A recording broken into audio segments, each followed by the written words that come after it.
Okay, okay, here I am. Hello. My light is on. It's just not angled properly. Okay, my light is on and angled properly, but it's not turned up high enough. Where's my light switch? It's too far away. Help. Depends on how hungry I am when I get back home tonight. I see. That's less light. That's warmer light. How about just straight up more light? Hello. Hello. Hello. How are you? It's good to see you, my friends. See my shirt? It says, Obey Gravity. There we go. Obey Gravity. It's the law. I haven't been feeling very energetic these last few days. I did go for a walk around the block before I started stream, which is always helpful. Also, cracked my window open a smidgen, which usually tends to make my voice disappear, but it's very, very warm in here. Depending on how my energy goes, we may switch from music into RimWorld at some point, but I have not been feeling 100% for a little while, so I'm just kind of going to take it as it goes. Coraco's going to be lurking. Lupin is getting ready to go to workin'. Constellazio's hanging out. Haha Dog says hi, as usual. Such a cute little kitty. Haha Dog says hi with. I'm a fan of that little kitty. All right, have a good work, Lupin. Take care.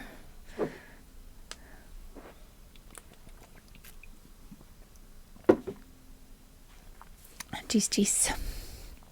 We're going to have another day of trying to work through some of the material in Claire Pick's streamer song list just to see what can I handle.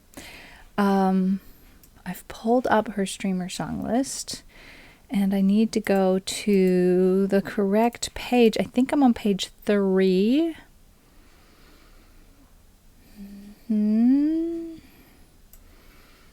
This is good. Okay.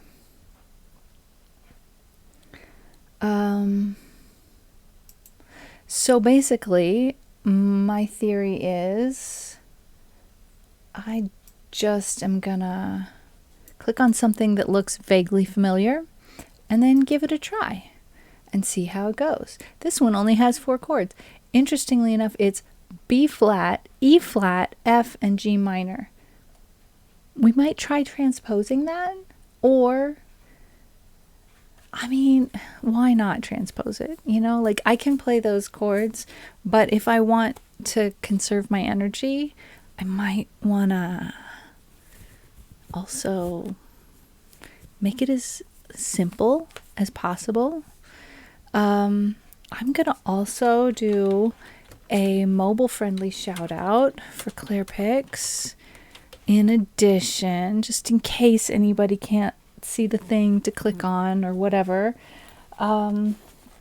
So my energy conserving options are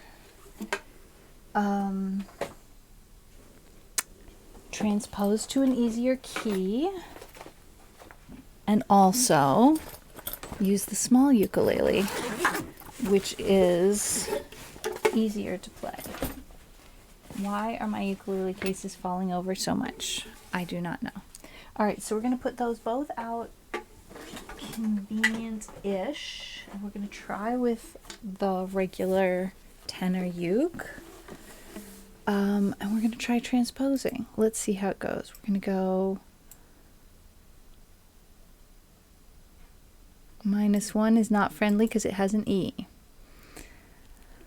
Oh, -3 is super friendly. I love it. We're gonna -3 and capo 3 and see how this goes.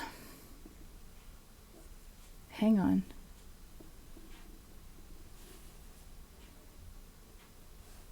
I don't actually know this song. Never mind about transposing and capo 3. Moving on. Say You Won't Let Go is not a song I know.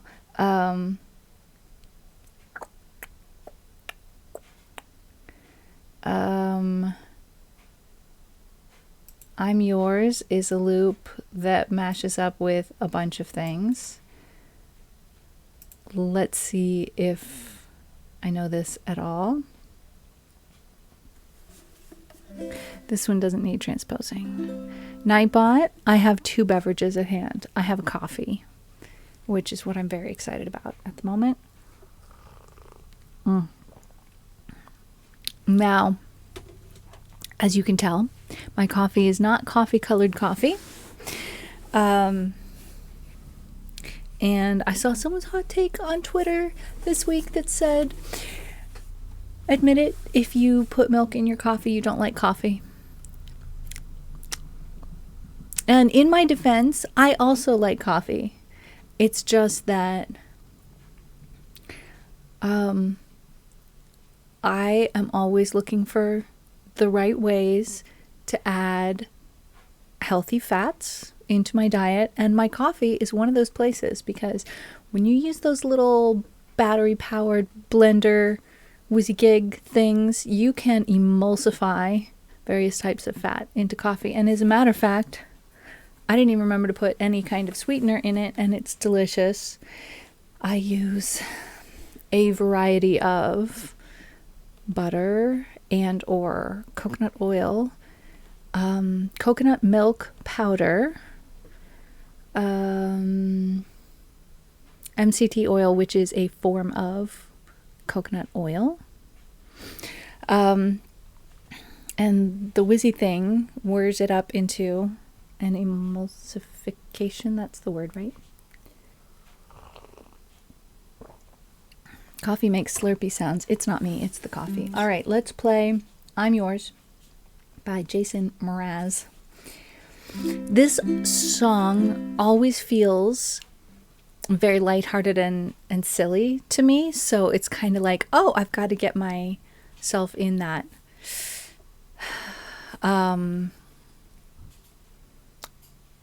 lighthearted and silly mood, which I have I fall in and out of, you know, like it's part of my nature to be lighthearted and silly, but it's been a little harder to access of late. So this one might help me.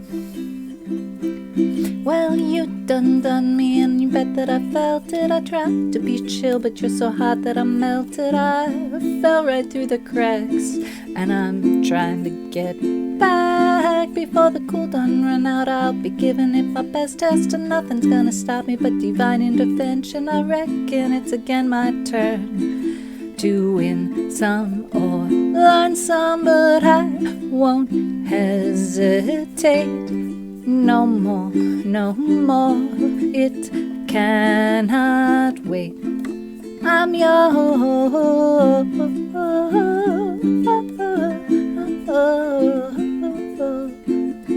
Scrolling because I forgot to turn on auto scroll. Well, open up your mind and see like me. Open up your plans and dang, you're free. Look into your heart and you'll find love, love, love, love. Listen to the music of the moment, people dance and sing. We're just one big family, and it's your God-forsaken right to be loved, loved, loved, loved. So I won't hesitate no more, no more. It cannot wait. I'm sure there's no need to complicate. Our time is short. This is our fate. I'm yours, and there's a bridge that I don't got no time for, no heckin' bridge. No, we don't got time for no heckin' bridges here. I've been spending way too long checking my tongue in the mirror and bending over backwards just to try to see it clearer. My breath fogged up the glass, so I drew a new face and laughed. I guess what I'm saying is there ain't no better reason to rid yourself of vanity and just go with the seasons. It's what we aim to do. Our name is our virtue. No, I won't hesitate no more, no more. It cannot wait. I'm yours. Open up your mind and see like me. Open up your blinds and dang, you're free. Look into your heart and you'll find that the sky is yours. Why is there a G there, though? So please don't, please don't, please don't. There's no need to complicate it, 'cause our time is short. This is our fate. I'm yours.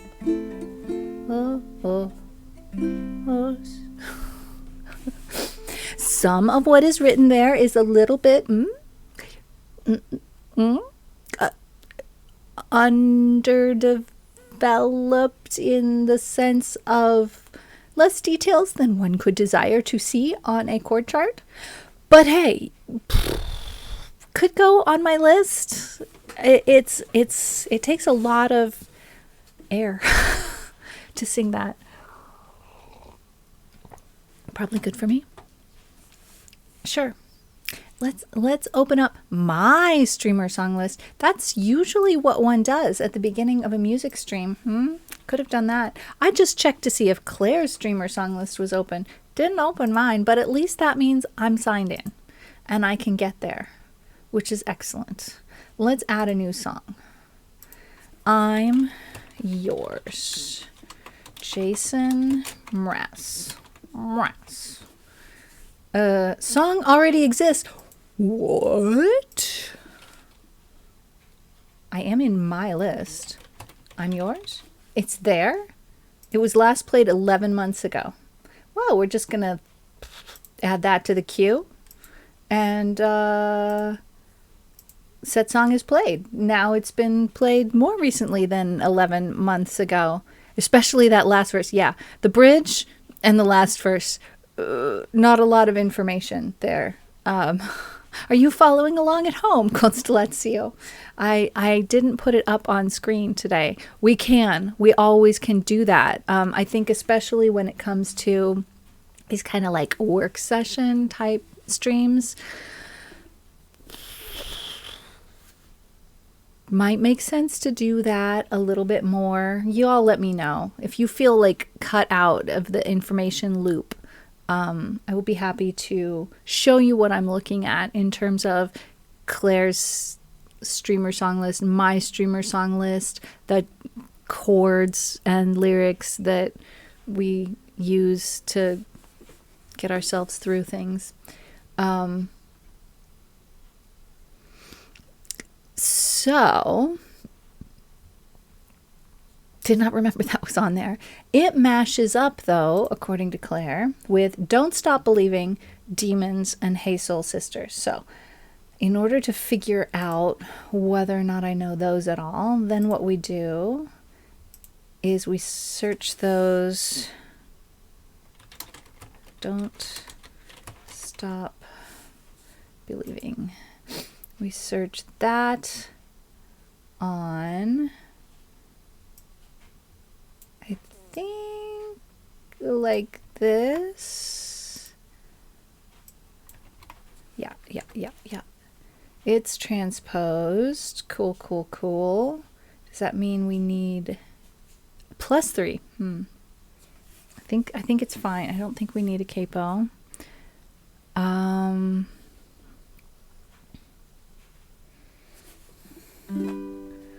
Just a small town girl living in a lonely world. She took the midnight train going anywhere. Just a city boy, born and raised in South Detroit. He took the midnight train going anywhere.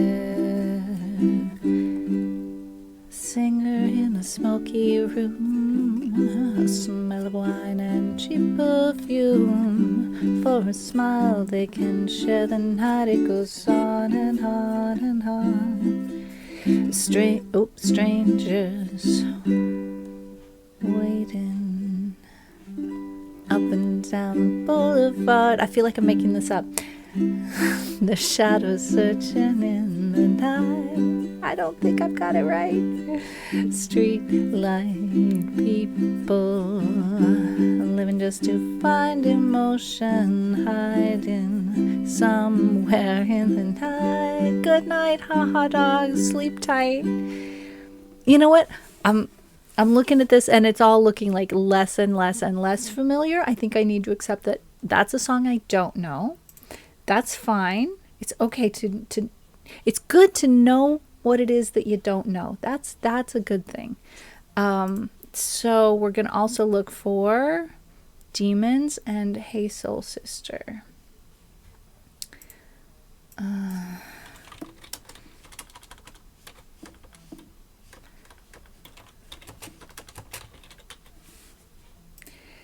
Let's see.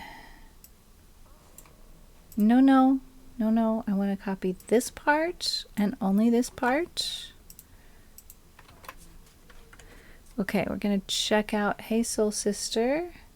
Again, this one, A minor, C, F, and G.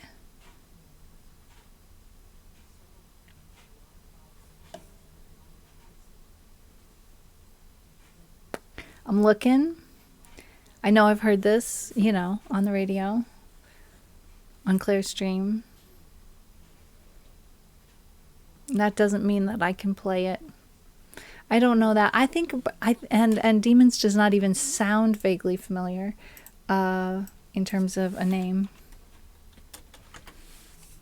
By Imagine Dragons, I do not know Imagine Dragons at all. I have the vaguest thread in the back of my brain about the rhythm of the part. It's where my demons hide. It's where my demons hide. That's the only thing in this entire song tablature, chord chart, that looks familiar at all. So none of those mashups are in my repertoire. Good to know. That's fine. That's fine. We go back to Claire's song list. We go back to page 3.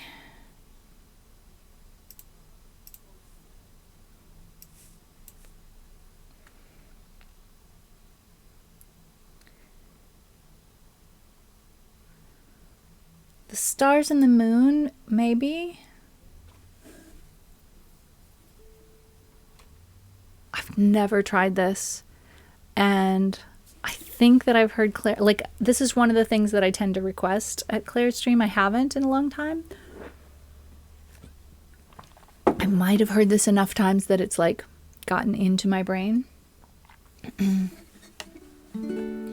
met a man without a dollar to his name, who had no traits of any value but his smile.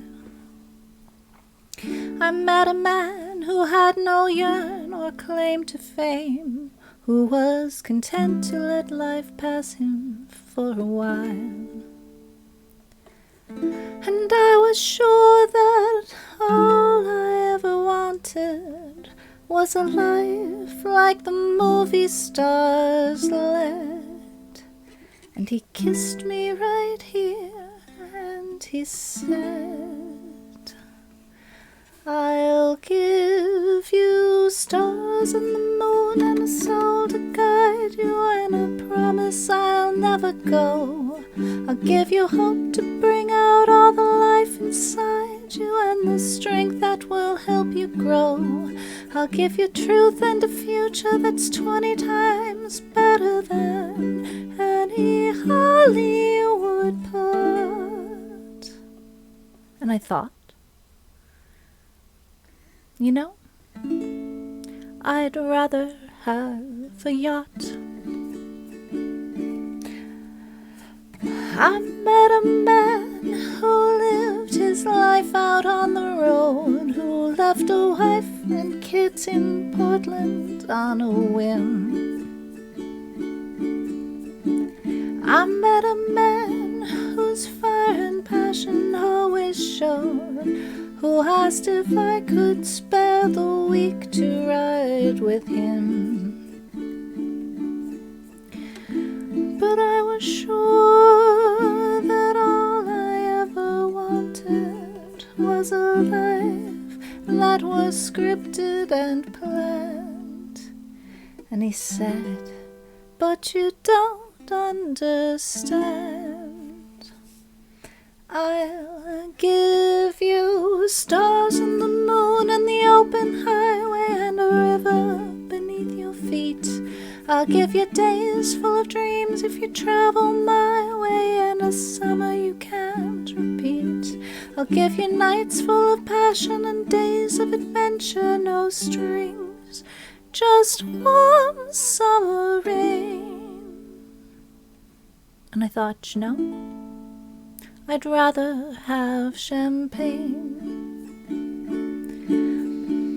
I met a man who had a fortune in the bank, who had retired at age 30, set for life. I met a man and didn't know which stars to thank, and then he asked one day if I would be his wife.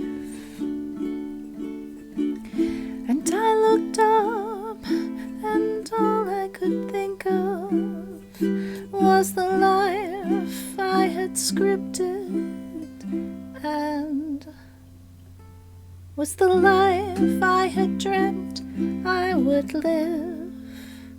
And I said to him, what will you give?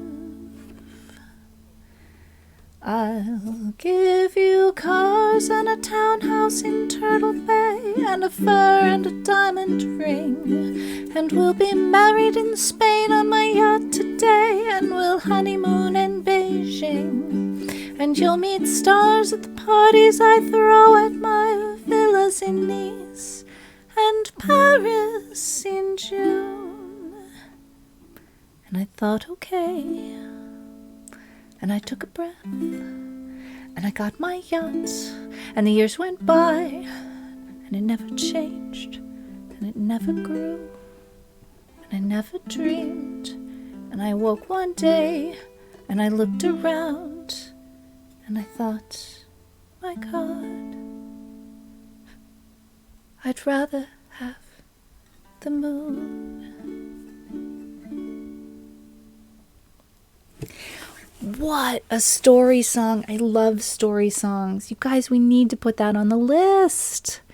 My voice is not the biggest, best, and brightest version of itself today, but I'm stealing that. I'm absolutely stealing that.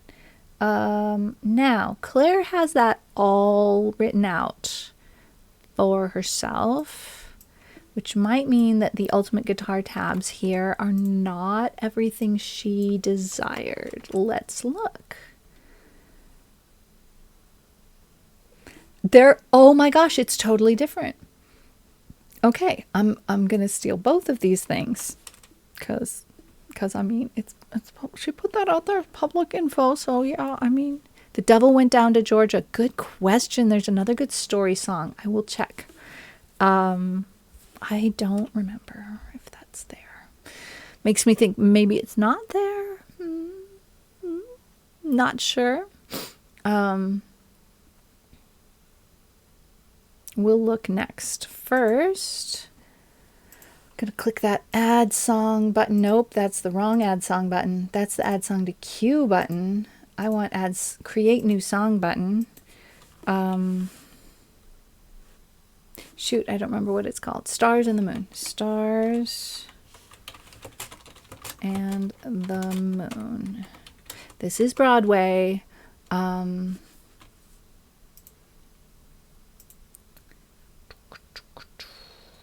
Jason Robert Brown.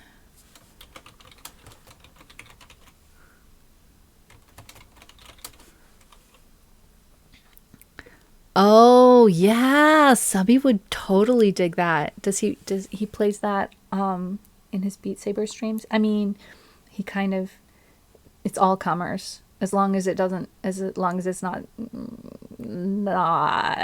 family friendly.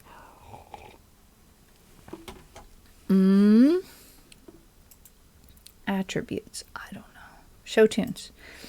It's a show tune. Create.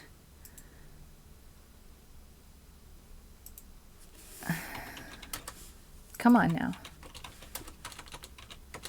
We want to edit it. Let us edit it, please. Yes, details. Edit.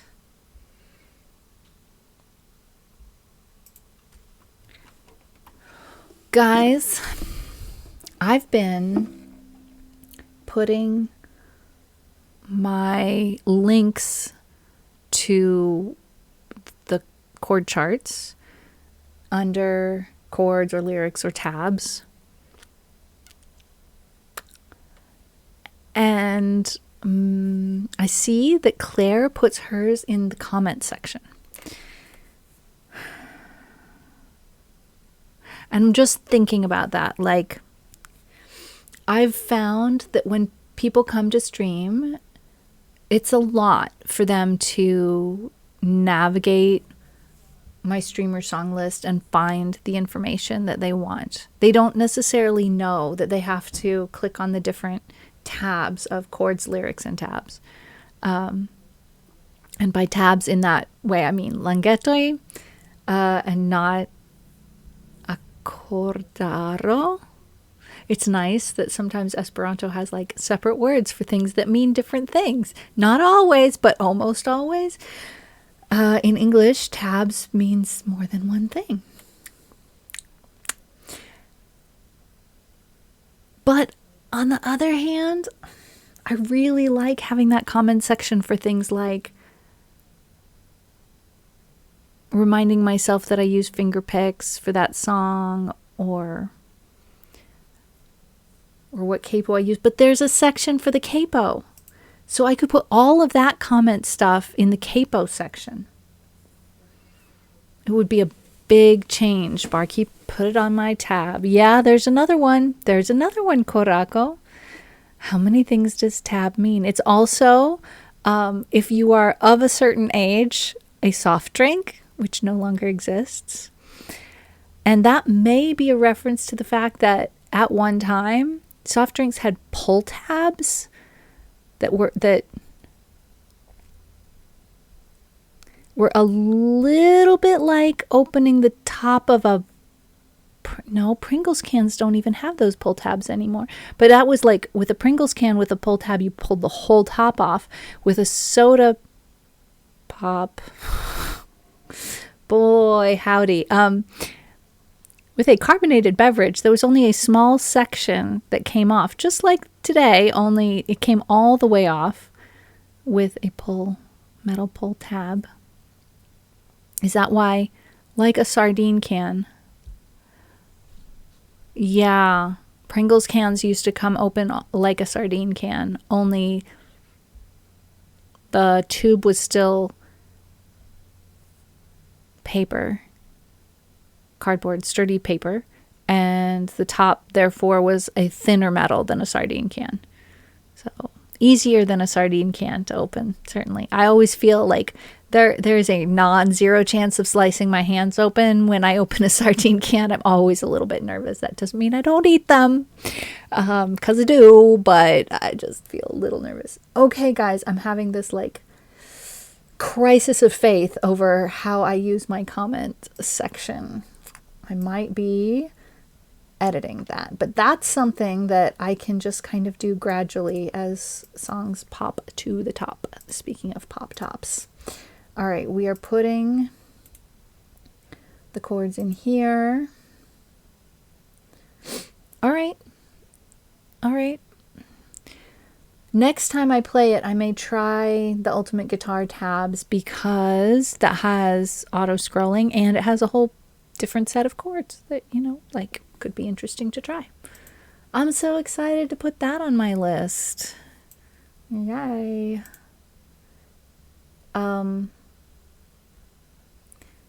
All right, are we still on page 3? We are. We got a whole bunch of Broadway stuff on page 3 with Jason Robert Brown maybe still hurting, I think.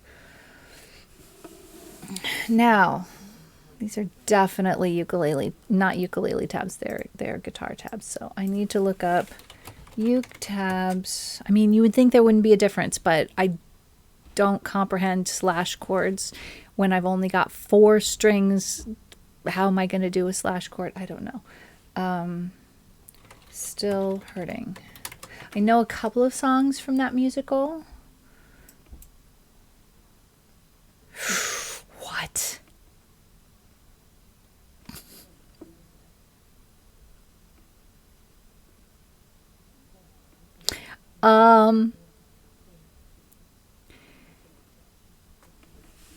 There's like 30 chords here.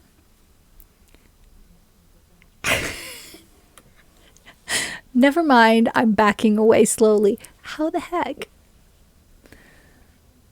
I have to show you. I just have to show you because this is crazy. Let me pull up my browser capture source. Yeah, that is the correct reaction. Constellatio. I don't know why my browser source is looking like it is, but heck, here we are. This isn't even all of them. There, that's all of them. What? Why? Why? Please tell me.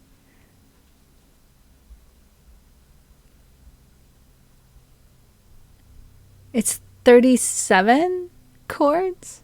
Yeah, more than 30.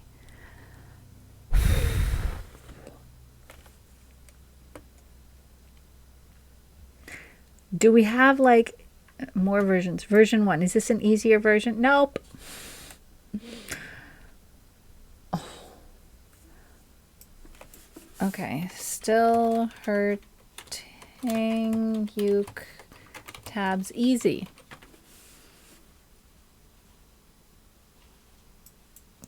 Just keep looking. Nope.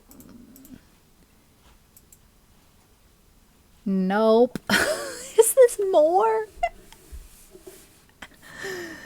No, it's the same. But still. Come on now. Okay, here's 4 different versions.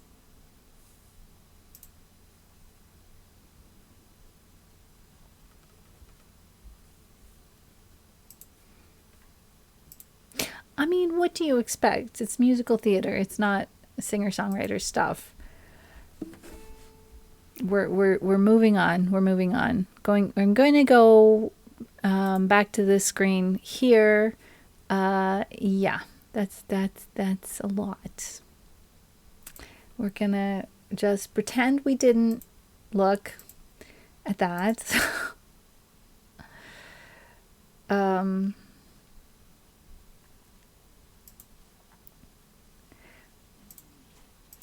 I would love Everybody Gets a Kitten, but I don't think I know it at all. I should just put that on my like goal list of someday. I should learn Everybody Gets a Kitten.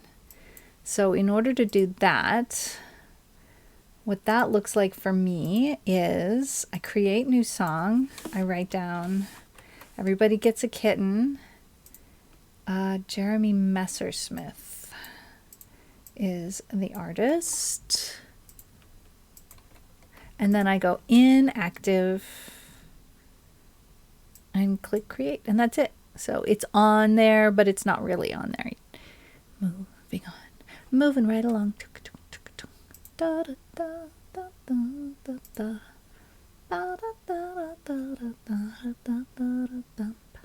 Moving right along. Leaving on a Jet Plane I know is on my list already. What about Take Me Home, Country Roads?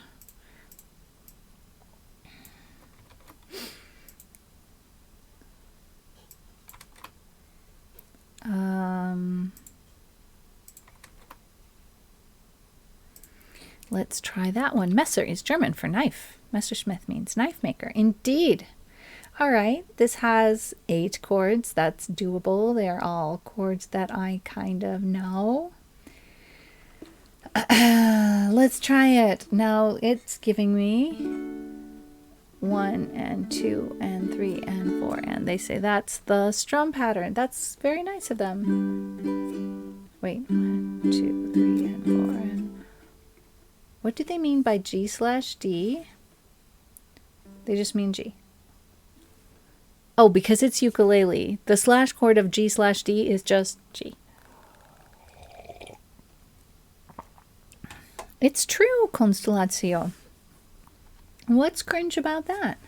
It's good to know what things mean. Ah. 1, 2, and... Oh, the verse goes 1, 2, and 3, 4, and the chorus goes 1, 2, 3, and 4, and... Why? 1, 2, and 3, and 4. No, 1, 2, and 3, 4, and... That's not one I have under my muscle memory. 1, 2, and... Knives are tools. 1, 2, and 3, 4, and... We use them in the kitchen every day. 1, 2, and 3, 4, and... 1, 2, 3, and 4, and... 1, 2, and 3, 4, and... I mean, leveling up to doing that on purpose will take some stop and start, or I could just try and play the song and see what happens.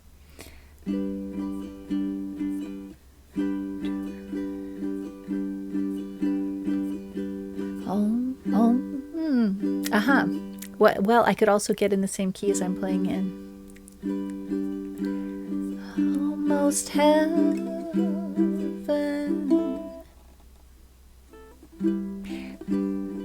Almost heaven. West Virginia. Blue Ridge Mountains. Shenandoah River.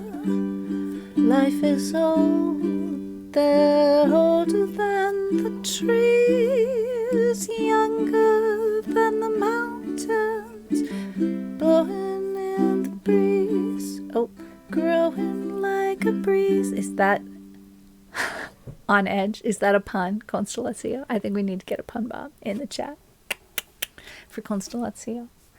A little bit on edge, sorry about that. Country roads. Wait. That's the chorus. Country roads. Take. Really? It's like patting your head and rubbing your stomach, learning a new strum pattern.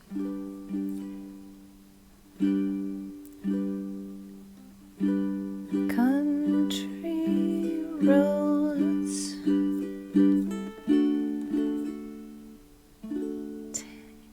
Now it's like the part of my brain that accesses melody is completely shut down by the fact that the part of my brain that's trying to do rhythm is like so busy, cannot do anything else right now. Ah, it's because I started at the wrong time in the phrase.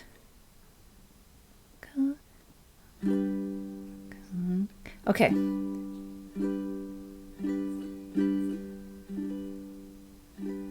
Country roads, take me home. I got it. To the place I belong, West Virginia, Mountain Mama, take me home. Country roads, all my memories gather round. Miner's lady, stranger to blue water. I can't get back to the first rhythm. It goes 1, 2, and 3. 1. 1, 2, and 3, 4, and 1, 2, and 3, 4, and 1, 2, and 3, 4, and 1, 2, and 3, 4. All my memories. Oh my gosh, really, I have the same feeling as patting my head, rubbing my stomach. All my memories gather round her, minus lady, stranger to blue water, dark and dusty, painted on the sky, misty taste of moonshine, teardrop in my eye, country, country roads, take me home. I didn't turn on auto scroll. Take me home, to the place I belong, West Virginia, mountain mama, take me home. Country roads. Oh, there's a bridge. Do I know the bridge? I hear her voice in the morning now. She calls me. The radio reminds me of my home far away. And driving down the road, I get a feeling that I should have been home yesterday, sort of. Yesterday, country roads, take me home to the place I belong, West Virginia, mountain mama, take me home,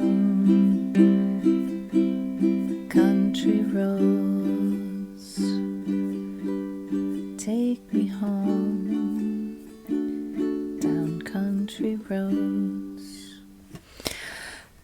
Well, that was a struggle bus, but I think it's worth putting on the song list. We're going to have to definitely put that on the strugglesome part of the song list. Let's check. Is it there? It's not yet there. Fair enough. Create new song. Country roads. John Denver. We'll put it on active, but we'll put it on strugglesome. Hello, where is strugglesome? Learning. Oh, I was looking for strugglesome, but it's called learning because it's not Claire Pick's song list. It's my song list.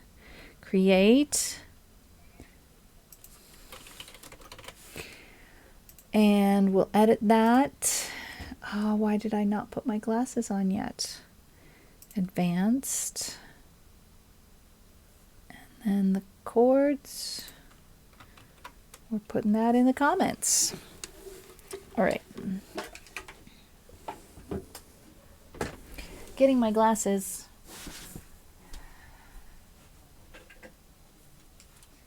And taking the opportunity while I'm up. I don't know if you guys can hear me. When I step away from my microphone, can you still hear me? I think it's time for a stretch. My blues don't match. Please don't judge me. We're going to stretch. Because that's going to help me be able to stream for a little bit longer.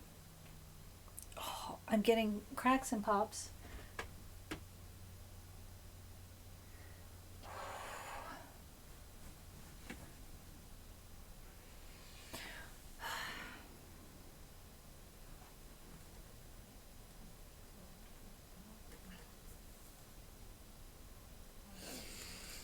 Stretching feels good. You can hear me even if I'm not near my microphone. That's pretty cool. I always assume that you have to be this close to your microphone or the sound will be either inaudible or not worth listening to. But it's good to know that I have options.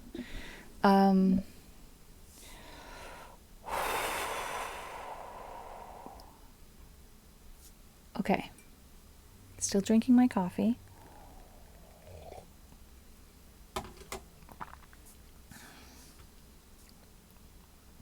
Coffee gut.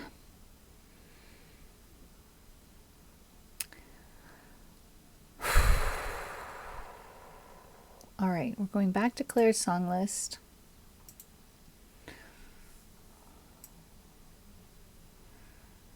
We were at John Denver. Now we're at John Legends. All of Me. Is that in my list already? Let's check. Because I think so. It is not. Interesting. All right. Let's have a look at this. John Legends, All of Me. Am I thinking of some other song and not this? Claire has it to transpose -1. That definitely makes the chords easy. Oh yeah, I thought this song was on my song list. I could swear. Is it on my song list in Esperanto and not in English or something like that? Why do I think this song is on my song list? Does this have a strumming pattern? It does not. That's fine. Auto-scroller? Maybe 3? What would I do without your smart mouth? Drawing me in and then kicking me out. Got my head spinning, no kidding, I can't pin you down. What's going on in that beautiful mind? I'm on your magical mystery ride, and I'm so dizzy, don't know what hit me, but I'll be alright. My head's underwater, but I'm breathing fine. You're crazy and I'm out of my mind. And I need a capo. I'm gonna put a capo on 1 so that it'll be more like the original version.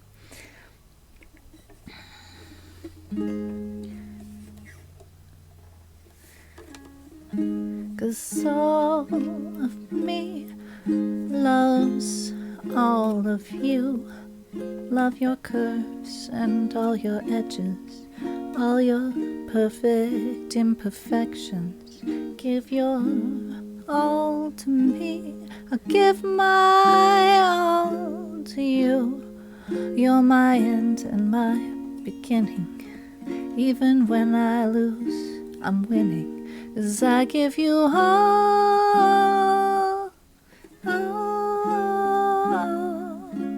of me, and you give me all of you. Oh, how many times do I have to tell you? Even when you're crying, you're beautiful too. The world is beating you down. I'm around through every move. You're my downfall, you're my muse, my worst distraction, my rhythm and blues. I can't stop singing, it's ringing in my head for you. Back up to the bridge. Where's the bridge? My head's underwater, but I'm breathing fine.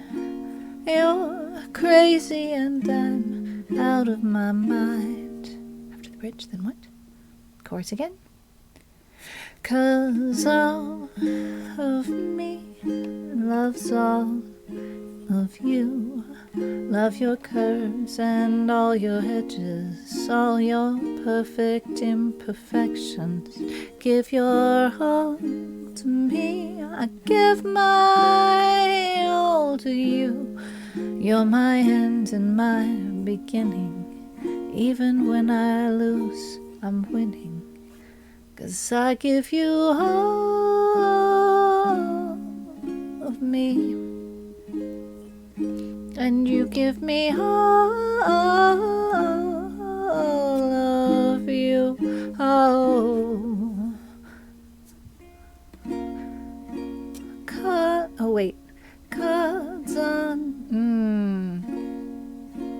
cards on the table, we're both showing hearts, risking it all, though it's hard. 'Cause I give you all of me, and you give me all of you. Oh, you know, I might have solved the mystery of why is that not on my list when I know it. Because as I was playing that song and singing that song, I had some memories that associated me with at what time in my life was that I was learning that song. And it was literally when I was completely new to the ukulele. Like, these were my first 5 chords: A minor, C, D, and E minor, and G. And I was just starting to learn the ukulele, and I was not doing anything on Twitch. In fact, I might have not even heard of Twitch yet.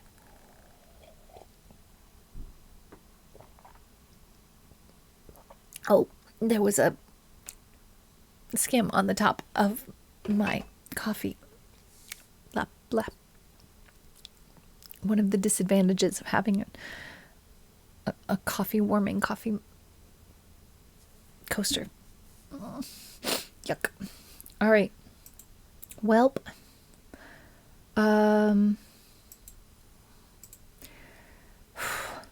If I can handle pushing through the memories that are associated with that song and create some new ones, that would be cool. All of me. We're going to add a new song. John Legend. Active attributes. Ukulele. I mean, why do I have to say that it's a ukulele song? I really don't know yet. I might be able to play it on the guitar. I think I need to put ukulele song for things that either sound better on the ukulele or I truly cannot play on the guitar, because Korako bands, the coffee scan. Oh, it's a special song. I mean, yeah, you could say that. For me, music is a kind of therapy. So it was like, not trying to be racist or anything. Yeah, I hear you, Korako. So yeah, for me, music acts as therapy in my life. And so I was like trying to work through some stuff that I was dealing with and just trying to think about it in a variety of ways. And I eventually figured that stuff out. And I'm very happy that I did, because it made my life a lot better. It's good to figure our stuff out, guys, because figuring our stuff out leads to action. And yeah, music therapy. It's not always what you think. Music therapy, music therapy is like usually a form of occupational therapy, right? But I find music to be a way of processing thoughts and feelings. Yeah.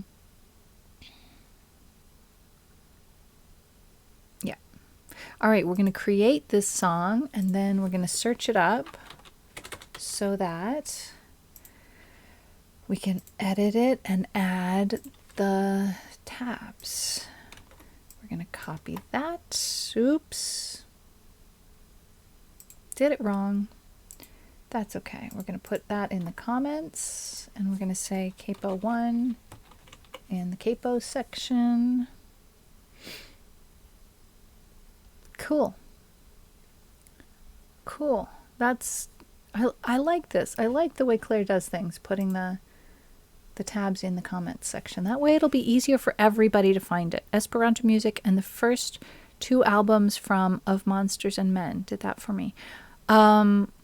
Would you be interested in, would you enjoy posting, if there's YouTube versions of that music from Monsters and Men, would you be interested in posting that somewhere in the Discord? I'm pretty sure we've got a good place in the Discord for that.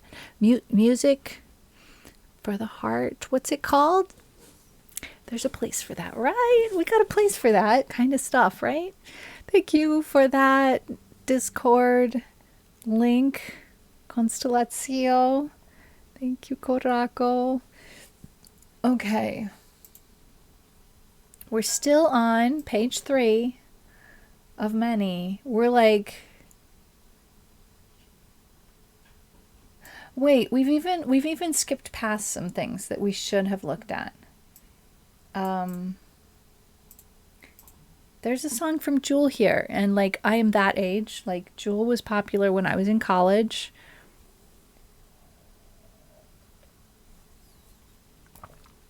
So I should know this. Let's have a look.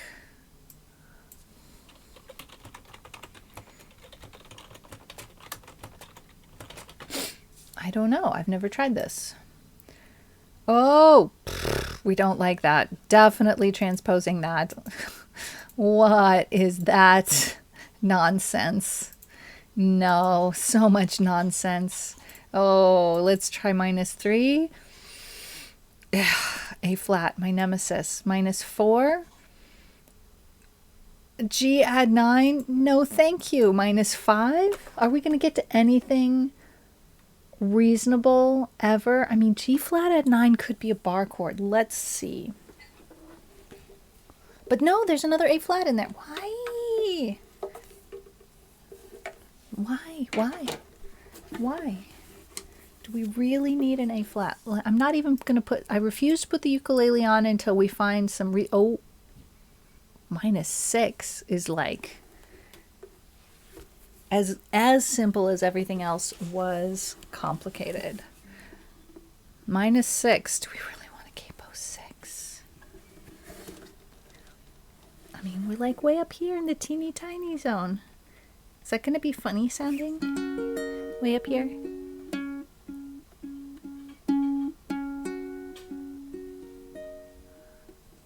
All right.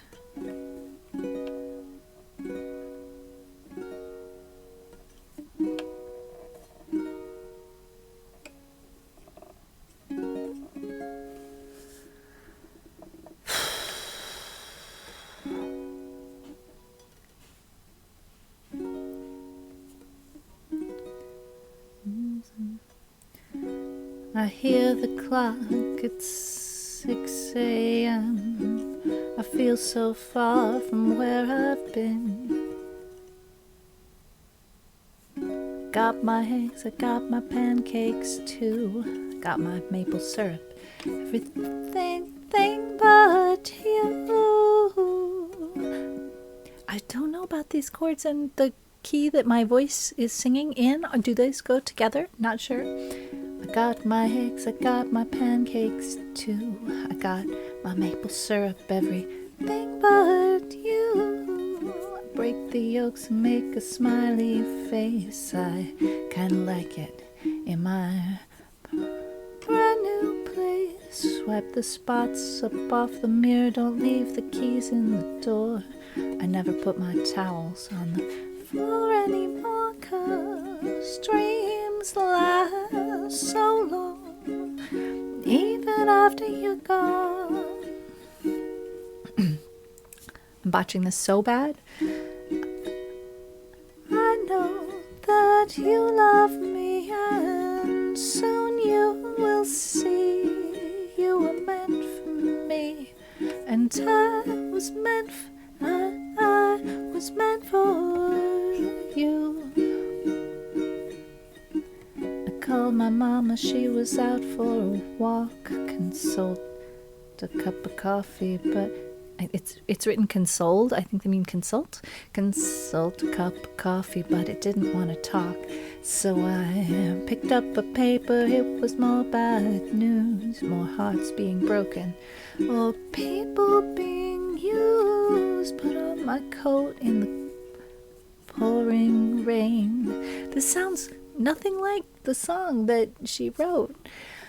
I saw a movie, it just wasn't the same, 'cause it was happy, I was sad, and it made me miss you, oh so bad. Dreams last so long, even after you're gone. I know that you love me, and soon you will see you were meant for me, and I was meant for you. Go about my business, I'm doing fine. Besides, what would I say if I had you on the line?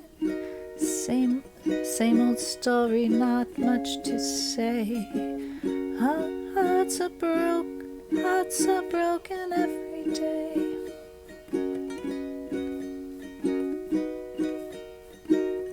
Brush my teeth, put the cap back on. I know you hate it when I leave the lights on. I pick a book up and I turn the sheets down. I take a deep breath and a good look around. Put on my PJs and I hop into bed. I'm half alive, but I feel mostly dead. I try and tell myself it'll be alright. I just shouldn't think anymore tonight.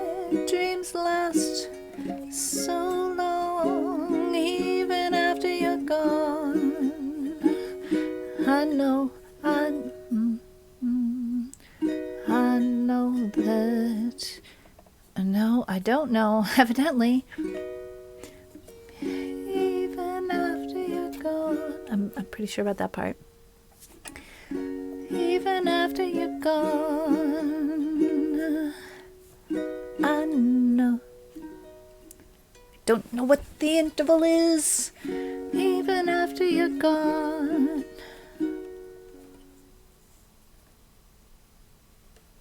Reaching inside my brain for intervals that I know are there because I've heard this song before.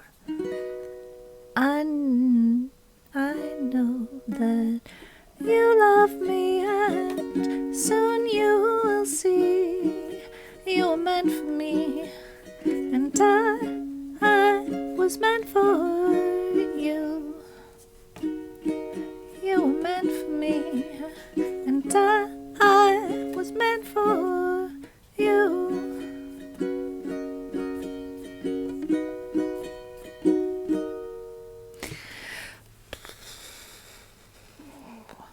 I definitely owned this album on CD, as you did in the day.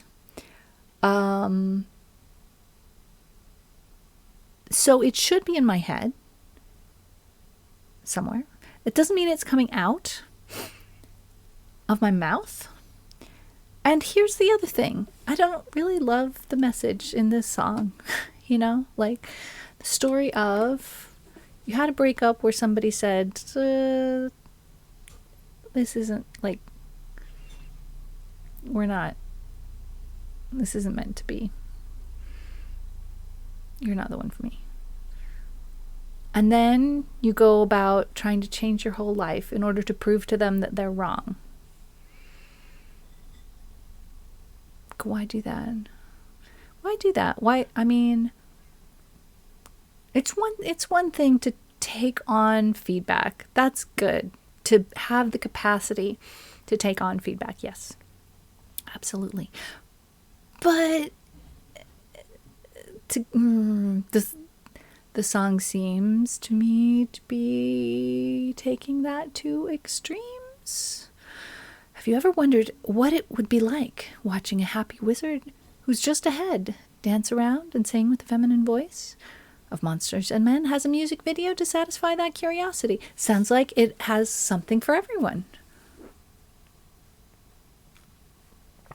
I think it's probably dumb to drink my drink in that fashion right over top of my ukulele, because that lid is not error proof.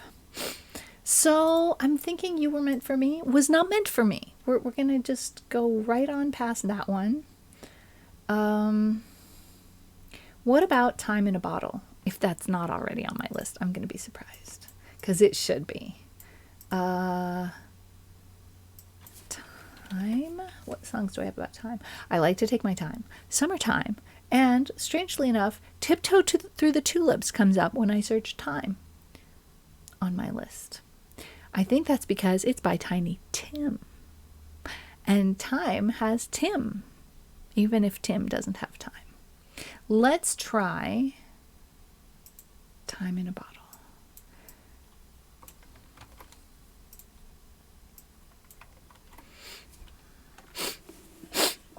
This Capo 6 nonsense can just...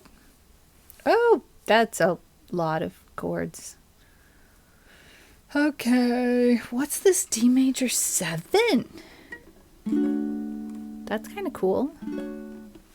I'm thinking I should try this on the baby uke, because it has a lot of chords and some of them are bar chords. And to save my energy so that I can play as many songs as I can today, I'm going to try this one on the itty bitty baby uke, which is not a baby ukulele, okay? It's not a soprano. It's not even a soprano. It's a concert, but it's significantly smaller and easier to play than my tenor, which I love. I love my tenor. Don't get me wrong. Okay, this has an A7, a B, a D, oh, hello, a D minor, a D minor 7, a D major 7, which I don't have to do with my pinky finger on this ukulele because the frets are so much closer together. It would be more difficult to do it with my pinky finger than with my fourth finger. There. Bar on the 2nd fret, and then 4th finger here. One up from C. You just slide that C finger 1 over and then add your bar on fret 2. D6, just fret 2. D minor 6. That's kind of cool. E minor 7. Wait, that, right? Yeah. Wait. Yeah. E minor 7, G.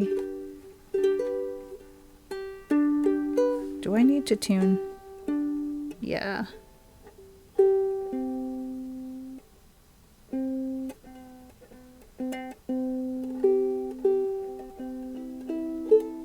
Something's wrong. And it's here.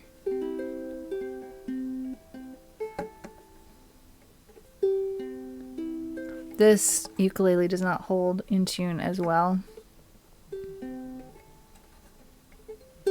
or tune up as easily. There we go. G minor.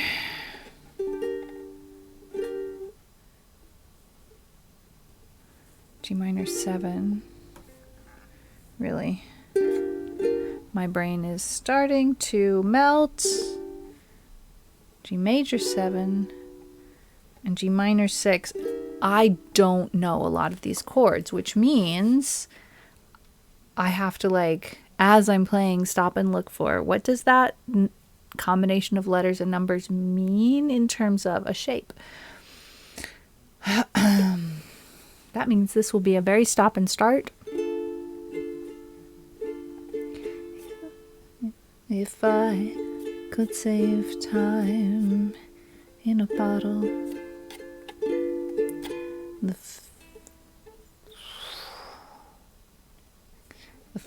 The first thing that I'd like to do is to save every day till each eternity oh wait, G minor 7 passes away, just to spend them with you. Wait, no, A7. You. That B, I'm not convinced of at all. Why is there a B there? It doesn't sound right. If I could make days last forever, if words could make wishes come true. Traivoli saluton mi provas lerni kiel ludi kai canti time in a bottle, sed estas multaj akordoj. Kaj mi ne konvinciĝas pri la bo. I'd save every day like a treasure. Why is there a B there? And then again, I would spend them with you. There we go. A7. But there never seems to. What's that? D major 7? To be. Why? Be enough time. That doesn't sound right. D major 7. D major 7. To be enough time. Why? To do the things you want to do once you find them.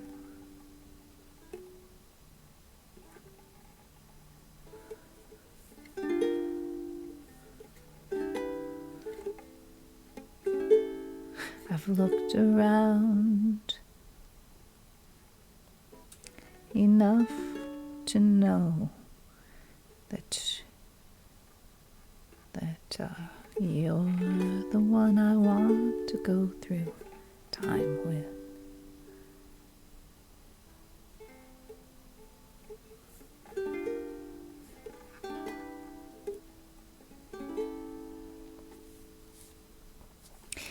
If I had a box just for wishes and dreams that had never come true, the box would be empty except for the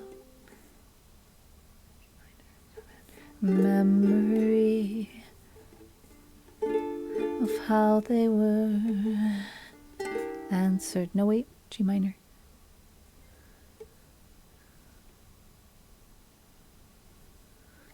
Answered by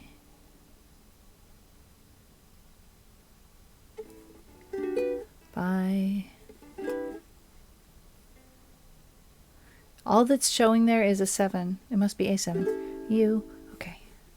I have to show you guys what I'm looking at because this is like not going very well. So here we are. We deduced by ear that. Can you guys see my? You can't see. Why can't you see my? There it is. This is an A7 of how they were answered by you. There we go. A7. But there never seems to be enough time. And that D major 7 sounds odd. But that's maybe a me problem? I don't know. To do the things you want to do once you find them.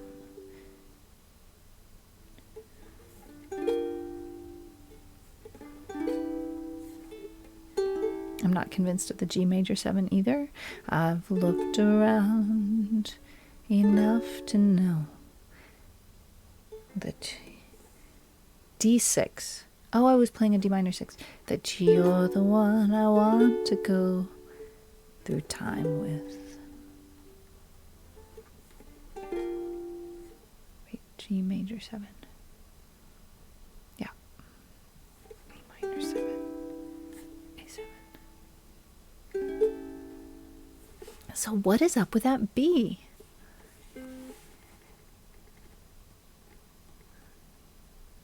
B just straight up seems weird. Is it possible it's an error? What do the comments say? Ah, the B chord should be a B flat. Does anyone else think the D major 7 sounds weird? Okay, not just me. Suggestions? -2 is easy as +2 is great. How to print. That's so funny. Okay, so the B should be a B flat. If I could make days last forever. Oh, wait. If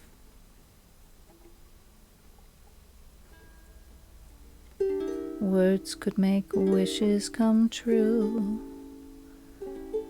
I'd save every day like a treasure. And that's much better. And then again. Does it sound right? Then I would spend them with you. That's so much better. The D major 7 also does sound weird to me, but it's kind of comforting to know I'm not the only one. I like this song. I feel like wrong button. I feel like theoretically I would like this song to go on my song list, but in all practicality, I don't feel anywhere near being able to do that. I don't know.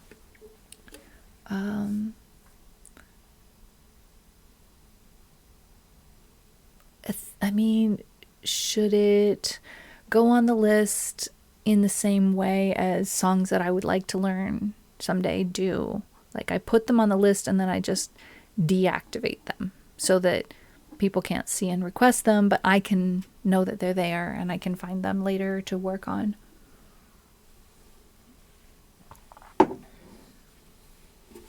Is it a song that you guys even like? I feel like it's a fit. It's kind of in that folk rock genre, the folk classic rock kind of era of songs, which makes me feel like it's a fit for the stream. Yeah? You don't know. Okay, well,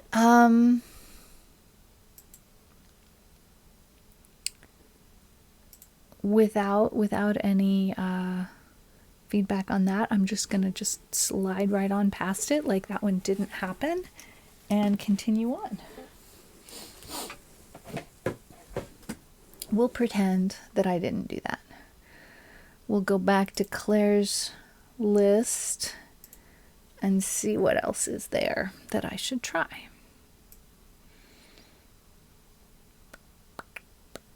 We looked at John Denver. We looked at John Legend. What gravity is this? Gravity John Mayer. What is this? Uke tabs, gravity John Mayer.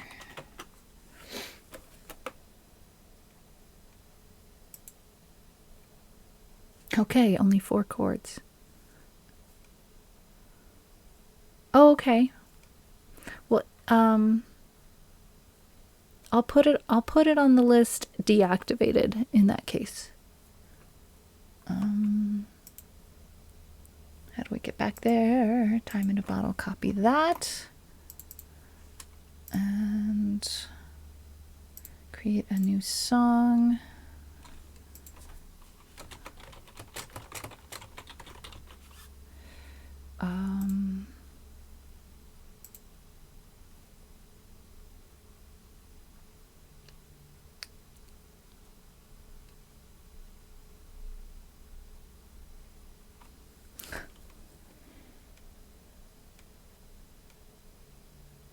Jim Croce, okay.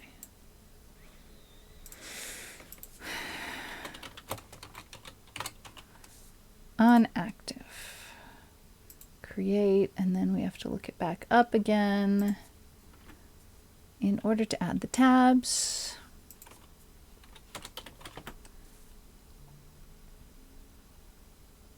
show the inactive ones too, please.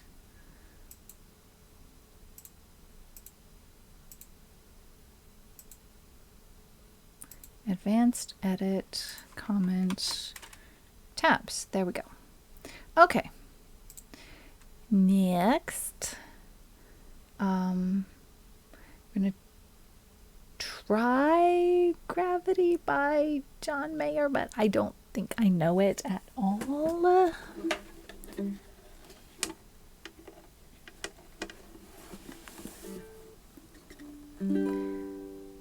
Gravity is working against me, and gravity wants to bring me down. Oh, I'll never know what makes this man with all the love that his heart can stand. Is this K2? E flat major 7. That's the same thing as D major 7. Dream, dream. That doesn't sound right. Dream of ways to throw it all away. Gravity is working against me, and gravity wants to bring me down. Oh, twice as nice, much ain't twice as much, ain't twice as good, and can't sustain like a 1/2 could. It's wanting more, it's gonna send me to my knees. Oh, twice as much ain't twice as good, and can't sustain like a 1/2 could. It's wanting more that's gonna send me to my knees. Oh, gravity, stay the hell away from me.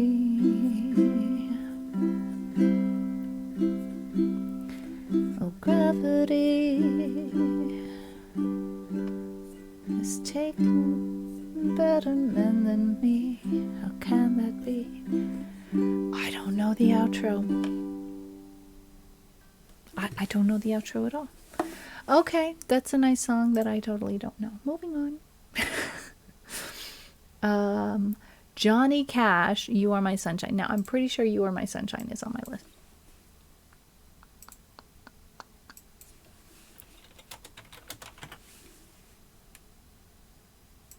Now, I have it marked as a Jimmy Davis song. Probably we're talking about the same song. Yep. So I'm going to go and edit here, and I'm going to move this comment about finger picks to the capo area so that I can look up some tabs. Chord charts.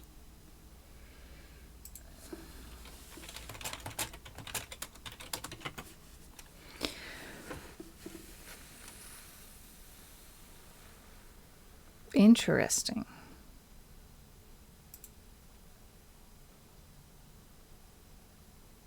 They have it as a song by the Civil Wars. I'm pretty sure there have been a lot of artists that have recorded this, but it doesn't have very many chords, which I'm super happy about. We're going to add those tabs in the comments section. Let's just give it a go. Even if this has been on my song list for a while, it could be relaxing to try and play something that I've played before. Now, I have a note that says finger picks, but I've been growing some fingernails, so we're going to try this picking without finger picks. natural homegrown finger picks. All right.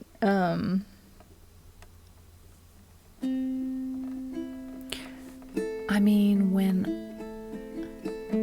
I do finger picks, it's usually this pattern.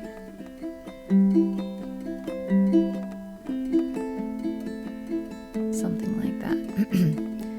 You are my sunshine, my only sunshine. You make me happy when skies are gray. You'll never know, dear, how much I love you. I'm not figuring out where to make the chord changes happen. Please don't take my sunshine away. This is the minor version, by the way. Which normally it's a sad song masquerading as a happy song. But if you just straight up go to the minor key, then there's no hiding the fact that it's a sad song. It doesn't pretend anything. It's just straight up sad song, which I'm down with. That's okay. We can live with this.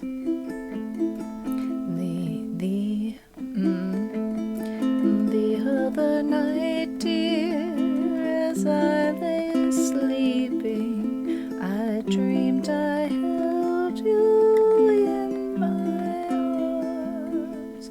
When I awoke, dear, I was mistaken, and I hung my head and cried. How about an auto scroll? That could be helpful. I'll always love you and make you happy if you will only say the same. The C isn't doing it for me. Hi, Pyrus. But if you leave me, C minor doesn't do the trick either. To love another, you'll regret it all someday. I think I just leave out the C's because they just don't fit. You are my sunshine, my only sunshine. You make me happy when skies are gray. You'll never know, dear, how much I love you. Please don't take my sunshine away. Please don't take my sunshine away. In all my dreams, dear, you seem to leave me. When I awake, my poor heart pains. So when you come back and make me happy, I'll forgive you and take all the blame. You are my sunshine, my only sunshine. You make me happy when skies are gray. You'll never know, dear, how much I love you.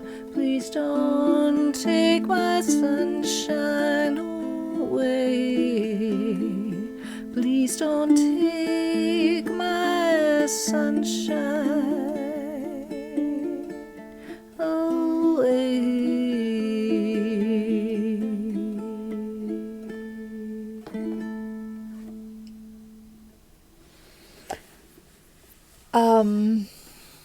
I really dig the minor version, but for me, the C that's written here, let me show you. The C, here's the weird thing. Hang on. I'm going to go to speed 0. If I pop out of that and back into it, then you can see my mouse indicator. Why can't I think of what that's called? Pointer in English. Thank you very much.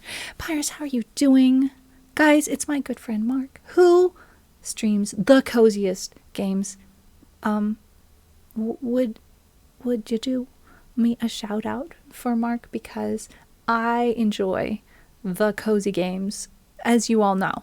I like to play the cozy games. I also like to play the ridiculously overcomplicated games. Evidently, I'm discovering that may be another side to my streamer persona.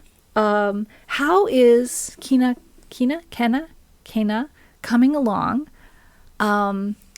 Mark is feeling shy.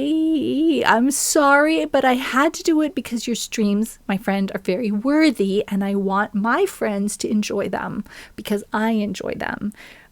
So I couldn't let the opportunity go. I had to let them know.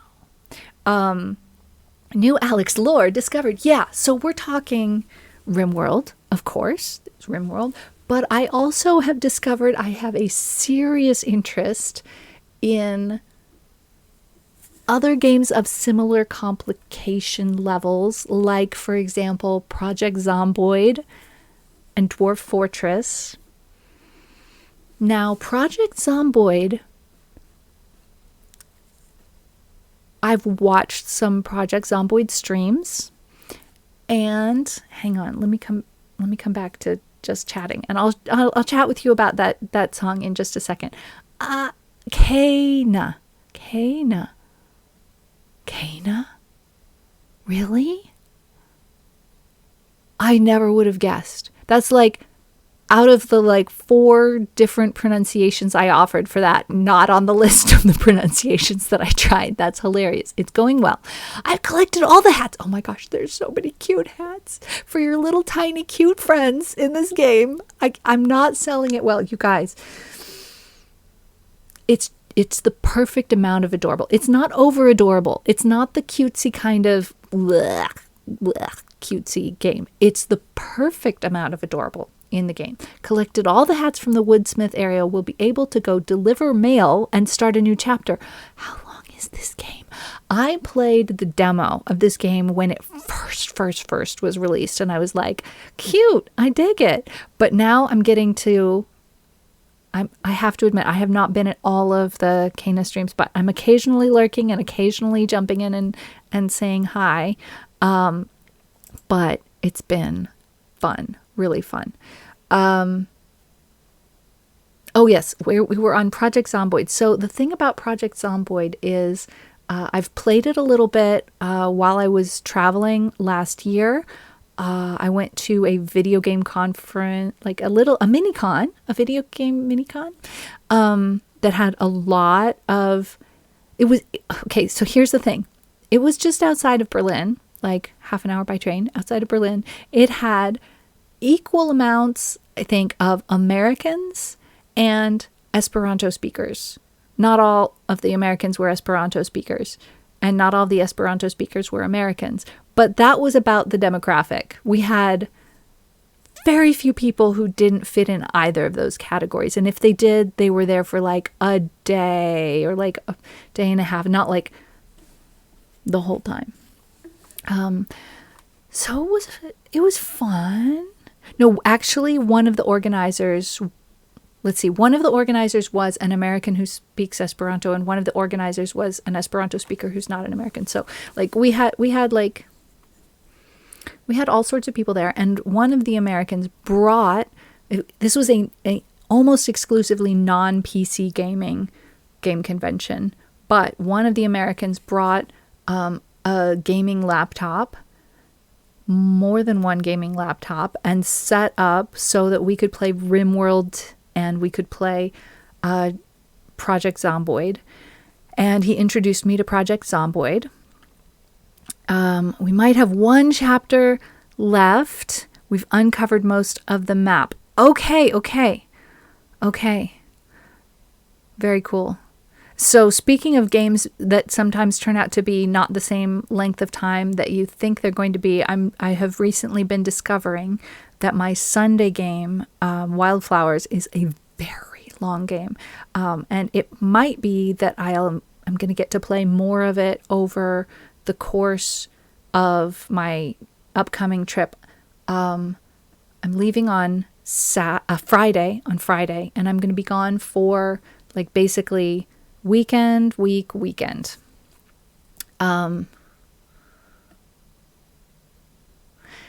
Coming back late Monday night. I'm pretty sure. Is my flight on Monday or Sunday? My gosh, it better be on Monday. Oh, it's on Monday. Because the 2 flying days were Friday and Monday. So I'm flying on Friday. I'm going to be there for that weekend. I'm going to Texas to visit some family, and I will be stopping in Houston. So here's the thing. The flight goes into Houston and out of Houston. The family I'm visiting is in Dallas, but the affordable way to go to Dallas was not to drive to Dallas, was not to fly to Dallas. It was to fly to Dallas and fly to Houston and rent a car to drive to Dallas. Now, Dallas and Houston are nowhere near each other. It's a 4-hour drive. I've only gone between Dallas and Houston by bus via Austin. And I took a bus to Austin, and I stopped and I had lunch with some dear Esperanto friends of mine, including my mentor. And then I went on to, which direction was I going? I was going Houston, Dallas. And I went on, and this ukulele, this one here, got left behind in Austin. I left this ukulele in Austin. And yet, it managed to find its way back to me. It took almost a year, but I got my ukulele back. It's a beautiful story. Esperanto friends are wonderful. So yes, I'm going to be flying into and out of Houston. So because the visit is about seeing people who are either... So my uncle is in the hospital, and he's going to be transferred into hospice. And so I'm going to visit him in Dallas, and also my cousin and her kids. And so I'm going to be continuing to be extraordinarily conservative about where I go and how many people I'm exposed to, so that, like, just being very cautious because the pandemic's not over. Renter Jack, hello? Hello? Oh, your name is just nearly exactly the same green as, it's a little brighter than Constellatio and Coraco. Hello, Renter Jack. It's so good to see you. I'm sorry. I saw Constellatio say hi to you, and I'm like, Renter Jack came in? Where? Hello? What? There's Renter Jack. How are you doing? So after I go to Dallas, and then we drive back to Houston, I will then, after that, see 2 or maybe 3 friends in Houston that I really don't get to see very often. The last time I was in Houston, I got to see an Esperanto friend of mine, a musician friend of mine. But this time, I'm going to get to see Claire for sure, and another dear, dear friend from forever ago, Durian, mi nomówi Durian, ke mi ne konfuziĝu, aŭ ke mi ne konfuzu vin, kiam mi diras klare aŭ io tia. Saluton. Dankon ke vi vizitas. Mi parolas pri mia venonta vojaĝo. So I'm going to be gone from Friday this week to Monday, a week Monday. So like a week and another weekend.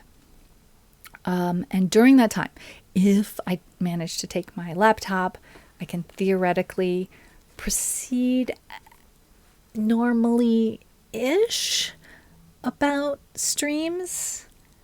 I don't imagine I'm going to be able to take my microphone. I'm going to be using my lapel mic rather than this microphone.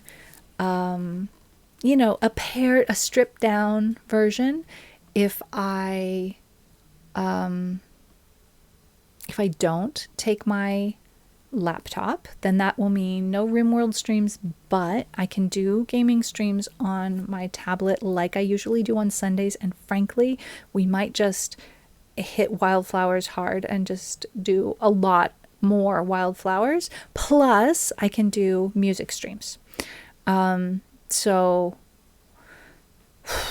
I can't switch categories very easily between those two things because there's a very clear distinction on IRL streams and gaming streams when you're on mobile. So you kind of have to stop and start over again. If you want to switch between, like, I can switch between games, no problem. I can switch between IRL activities, no problem.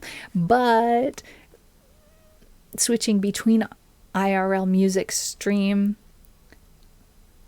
and gaming content on mobile, it's kind of like I won't be able to do these kinds of streams where I do both types of content like I'm considering doing today.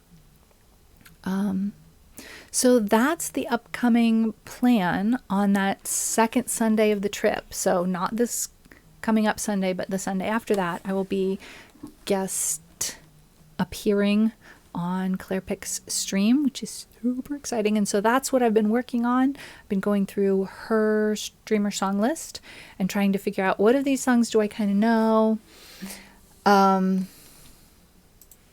And just updating my song list, because what's happening is this is the behind the scenes stuff. Nighty is taking our streamer song lists and merging them by hand.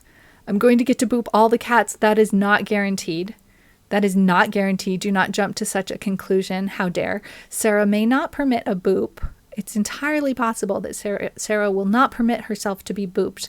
I'm not even going to try to boop Sarah. I don't think. We'll see. We'll see. I'm doubtful. I'm pressing. What do we do? Is it X or F? X to doubt? It's X to doubt, isn't it? I'm pressing X to doubt. Okay, fair. But Nighty is merging these lists by hand in order to find the songs that appear on both of them. I don't know how she does that. She's a magician. Nighty's a magician, and it will create.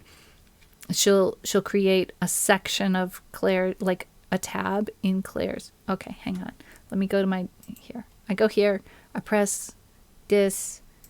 So here's Claire's list. She's got these like buttons over here. There'll be one that looks like my crocodile, the one with the heart, and that'll be the ones that we both know, and so that'll be how that works. So yeah, that's the story about my upcoming trip. So I will be on a plane during normal stream time on Friday. If I stream that night, it would be a short mobile stream, wildflowers style. But hang on there. Friday's my Esperanto day, and I don't do wildflowers in Esperanto. Is the crocodile your mascot latent persona because of krokodili? Yes, that's the very, very simplistic. Hang on, we'll come back to this in a second. That's the simple answer. The more complicated answer is this. There is a tendency. It's one of the kind of less kind parts of Esperanto culture. The not being kind to crocodiles. The way that the Ne Crocodilu message is delivered sometimes is less than as kind as it could possibly be. And so I wanted to encourage an atmosphere here of kindness to crocodiles. Everybody is allowed to use whatever language to communicate in the chat that they would like to. If they want to speak in Esperanto while I'm chatting away in English, I will answer them in English or Esperanto if I know they speak both languages. If I know they don't speak English, then I will try to answer in Esperanto and code switch back and forth as we go. On days when I'm only speaking Esperanto, those are Fridays, then I can still read in English and respond in Esperanto, which is frankly a beautiful way for beginners to interact with a streamer when their listening comprehension is better than their speaking ability or typing or writing. You know, even though we have time when we're watching a Twitch stream to think about what we want to say and type it out and look at it and go, is that quite right? Let me correct this little thing. It might be that a real beginner feels more comfortable typing something in English and then like trying to understand what it is that I'm answering in Esperanto. So it's just kind of a way to be a little bit more open in our culture and community. That's my goal with the Croco mascot. But yeah, I would say mascot and not fursona. Personally, like I don't see myself as the crocodile. The crocodile is kind of the mascot. I think that's the right word for it in English.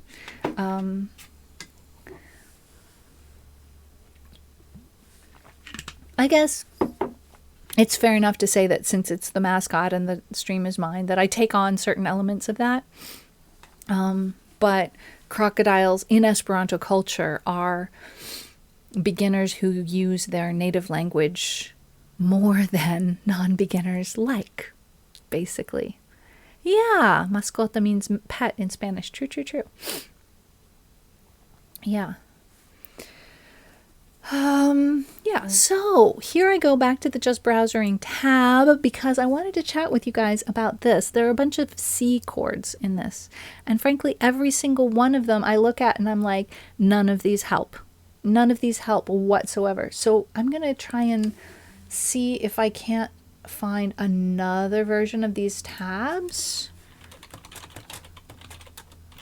Because I think I can enjoy playing this with just the A minor, D minor, and F only. But let's look at this one. This is A, B minor, D, and G. Could be completely different.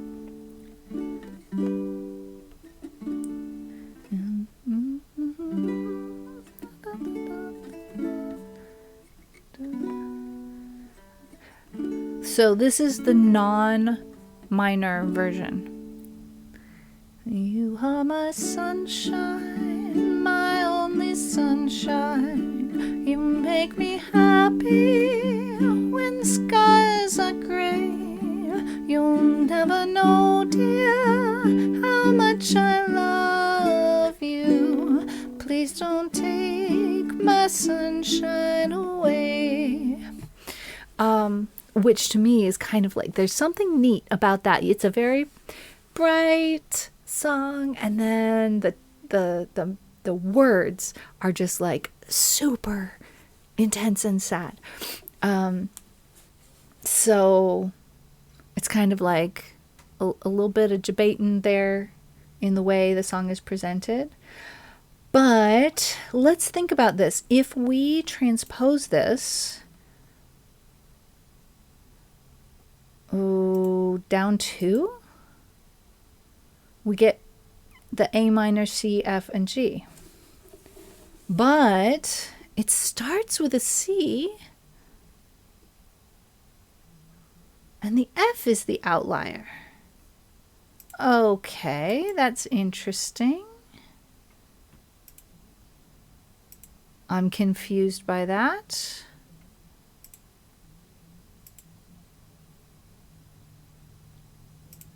Let's try -6. Nope. Okay.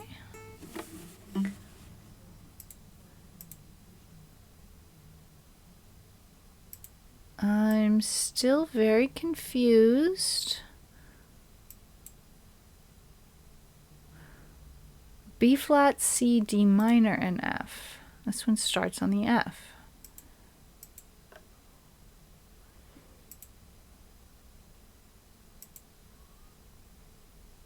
Here we go. G, D, E minor. Happy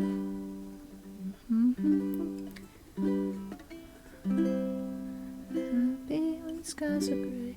You'll never know, dear, how much I love you. Please don't take my sunshine away. I don't know, guys. I don't really have an answer. But I can't expect to learn things if I don't look and try and figure it out. So I'm going to take the ukulele off and try stretching a little bit. I think taking a standing up stretching break could be good. We are at 2 hours. I'm considering whether that is the amount of music that I have in me. I'm feeling pretty tired and sore. And I think if I want to meaningfully extend the stream without being very sorry that I did, I think changing categories at this point is probably my best bet. Would you all be open to a little bit of RimWorld? It would be our Wednesday colony, because our Friday colony is the Esperanto language colony. Do you think that people who tune in on Wednesdays would be very hurt by the fact that I went ahead and progressed things in that colony without so much as a by your leave? I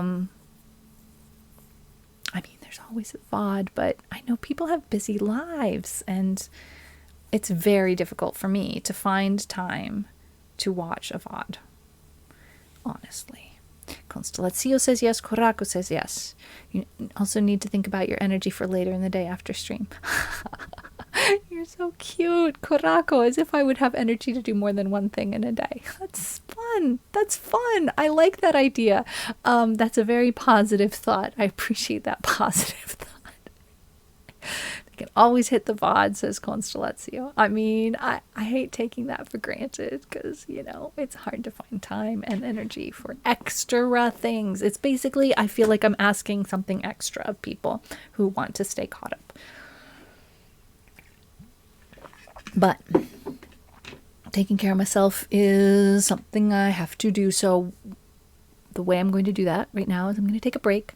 This break is going to involve standing up, moving my body, maybe even stepping outside on the porch, and also drinking a mug of soup. So I'm going to go to the BRB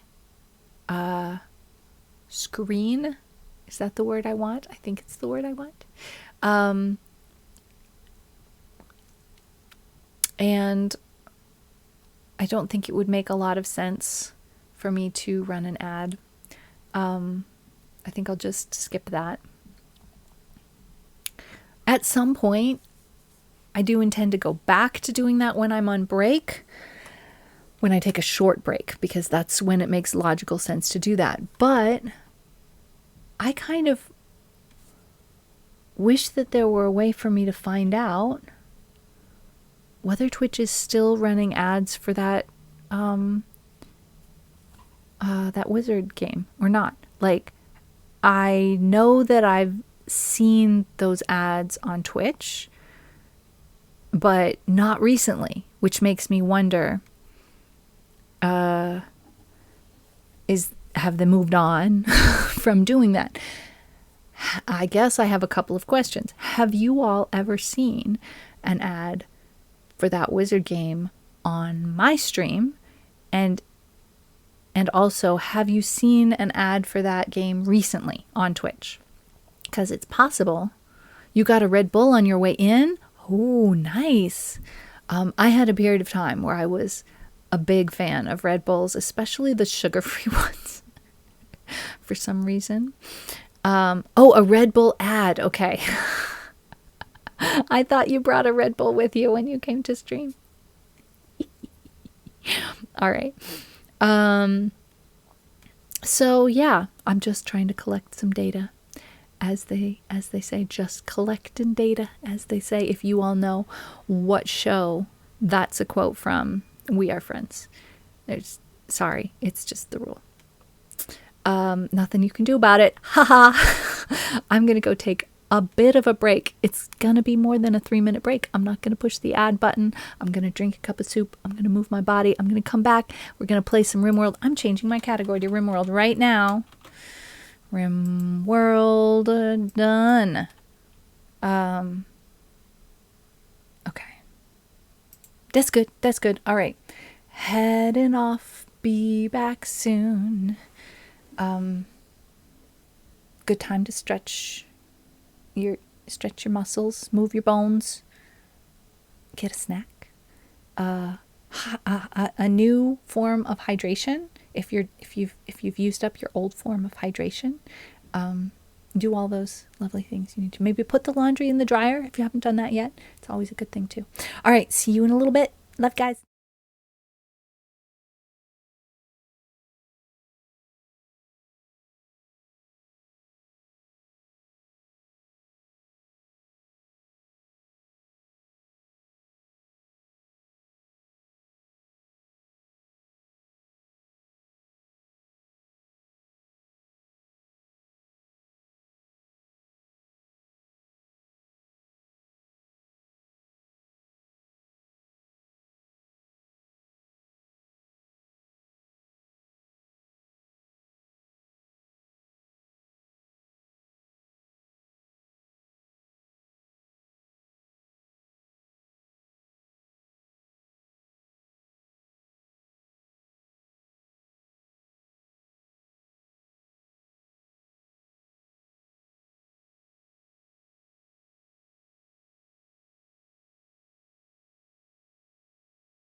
Hello. Is my microphone on? Yes, I think it is. I came back before I was through with my soup, but that's okay. I got to stretch my body.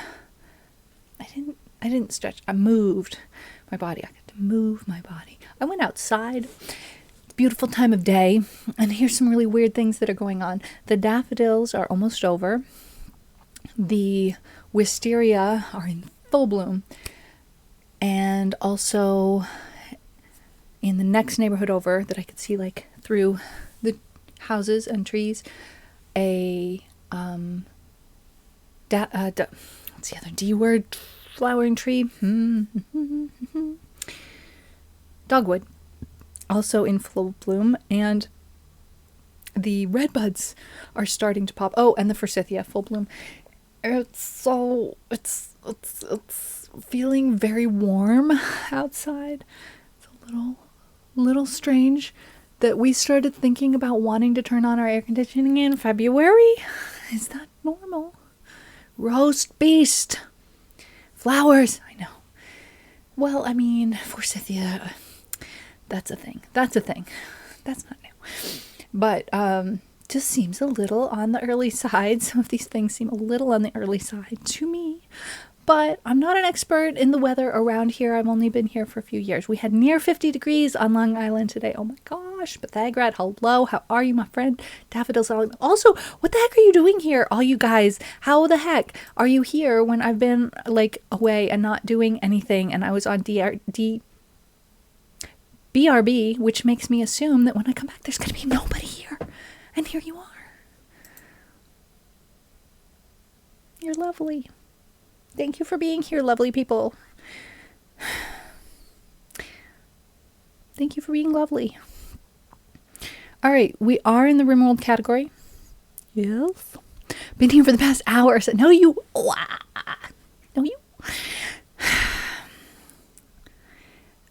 I kind of get why it is that some people tune into my Esperanto streams, because there's very few people doing stuff on Twitch in Esperanto. So like at a given time, oh no, Pythagoras, I didn't see you. I'm so sorry. Welcome to here. I'm sorry I missed you. No biggie. Streamer brain. Also, you and Paris have similar color names, and then everybody else has similar colors. So we've got like a rust color and a very green color. So I'm having a struggle with the telling people apart thing. All right. I'm minimizing everything that doesn't have to do with RimWorld. We are often confused. It's a streamer thing. All right. So we're signing in to the launcher. Oh my, RimWorld wants to update. Why? All right, uploading to Steam Clouds. Cloud status uploading. Concern face. And we're up to date. Woo! All right. My soup is delicious, but slightly messy. Okay. Help update. It wasn't too bad. I think it was just kind of a double check to make sure the cloud status was okay. Guys, I washed my hair yesterday. Why is it doing this? I've had a couple home haircuts recently, and they haven't all gone quite as smoothly as when we were used to doing that sort of thing. But my immunity status has fallen out of date. And now I'm in that waiting period for it to catch up. Like, I've done the things I need to do, and now I'm waiting for it to catch up. And so by the time I go out of town to see family members and friends, I will be up to date. But I'm trying to reduce my level of exposure until then, especially considering that I'll be visiting a family member in hospice and stuff. So I want to, reduce risk for everyone concerned, not just myself. So it's been the home haircut in these last few. We're out of practice. We're definitely out of practice. But that's okay, because it's just a haircut, and hair is just hair, and hair grows back, and it's updating again. Why? All right, we're launching now. We could go to the gaming scene, and maybe it will decide to show up. There it is. Hello, RimWorld. It's so nice to be back where we both belong. All right, loading game. We're going to pretend it's Wednesday. Wednesday is Delta.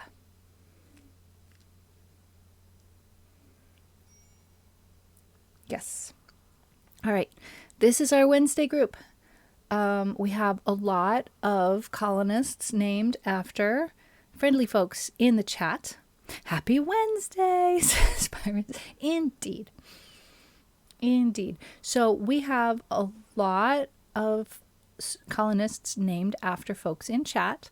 There are also 2 more colonists that could be named after folks in chat. And we have currently a guest, which might decide to join us if we can meet their needs. I mean, they're not in too bad of a mood. They don't hate it here. 52%, it's better than average here. They might decide to stay with us. But they are in serious pain and they're hungry. We should be able to do something about that. Let's prioritize that. Wait. Why are you hungry if you can get up and eat and there's food here for you? You know what? That's on you. Do I really need to send someone to actually feed you? I can't do that myself. Can Mole do that? Yeah. All right. We're gonna take that food that's right by the table and feed it to our guest, because evidently they can't be bothered to get out of bed because they have a bruise on their torso. So we're gonna pamper them, because if we pamper them enough, maybe they'll decide to hang out with us. Stug's gonna go hang out. Well, if you're gonna hang out, maybe you could also be the one to feed the prisoner when you're done just simply hanging out together. That could be cool. Let's do that. All right, so the next thing we're gonna do is have a look at these colonists who are not named for anyone in chat, and just let you all know that if you're subbed here and you want to play along with us, you can join us in this colony. Stug could enjoy having a new name. Stug is a jogger. Jogger is potentially, in my mind, one of the best traits that anyone can possibly have. Because they're going to get anywhere to do things quicker. Stug is assigned to, what kinds of things does Stug do? Oh, I need to edit all of this because I have a new method, but Stug is a hunter who also does some of the basic cleaning and tidying and organizing that everybody does. Everybody pitches in except for Solune, who we try and let prioritize research as much as possible. All of this whole panel needs editing right now, but that's what you need to know about Stug. So Stug is bringing home the bacon, and gets everywhere they go faster than anybody else, which is awesome for anyone who's working on hauling things to the places where they go or hunting. Look at our devil strand. We are doing a good job. The first crop of this all burned up in a fire, probably due to lightning storms. Have a good BRB, Coraco. All right, so the other colonist, Let me check on our guest here and see how they're feeling now. 55%. Lovely. The hospital is dull and the apparel is ratty. Okay, what can we do about those things? Do we have any way of making the hospital any prettier? This is an art bench, is it not? It is not. This is an art bench? It is. All right, what are the bills here? We need to make a little sculpture. Who does that? It's Solune, right? Solune is playing. When you're done playing, can you come and make a sculpture for our dull hospital? There's a game board. There's a place to hang out and be social. There's a potted plant. But, you know, we could have also a sculpture. That'd be nice. That'd be nice. All right. The other colonist, who has not been named for anyone in chat, is currently known as Mole. And Mole's schedule involves building things and making things. So Mole is our builder and maker. And the things that you need to know about Mole are, Mole does not do research. That's fine. It's best to have, research shouldn't be just everybody. We want people who can fully focus on research.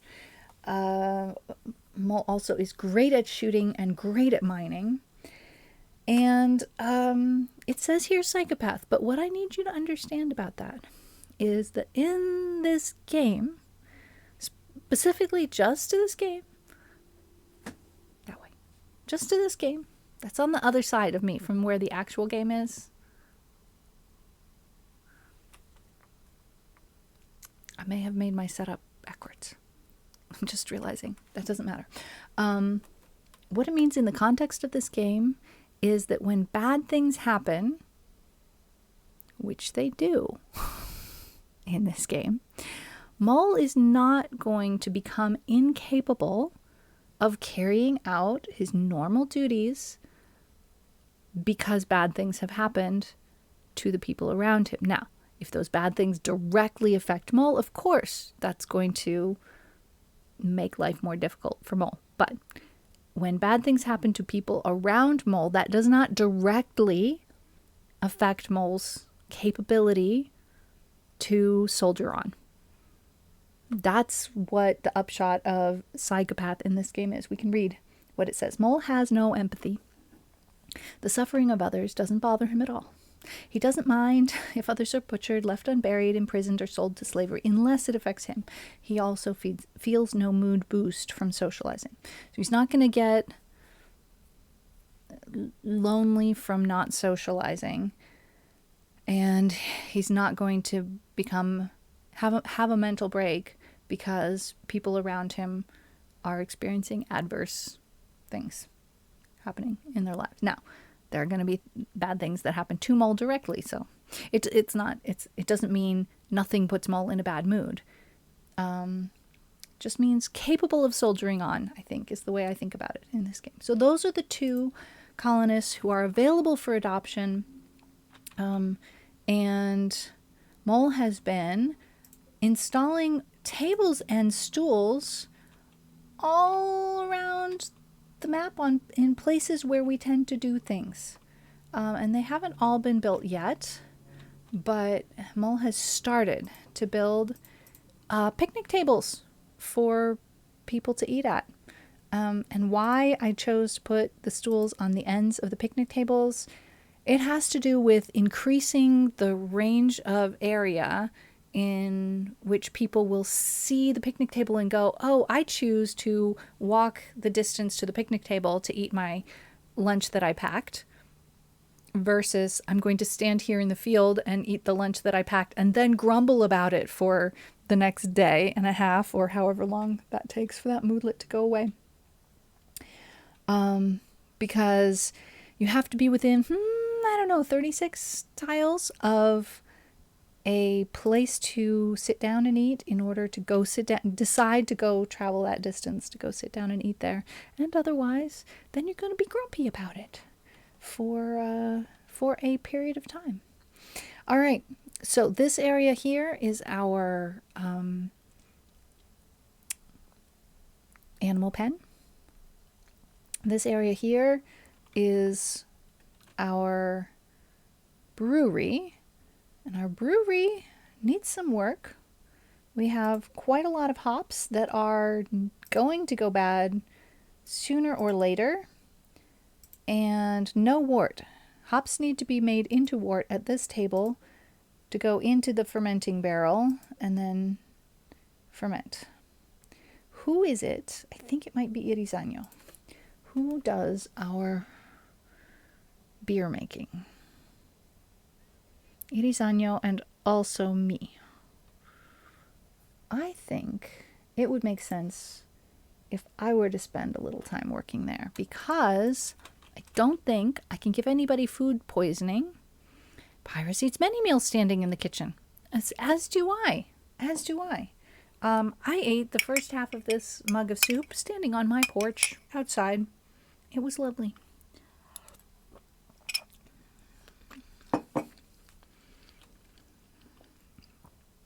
I think the thing that is so amusing to me is that usually my pawns in this game are from a tribal culture. My faction's tech level is Neolithic, and yet they get a mood debuff for eating without a table.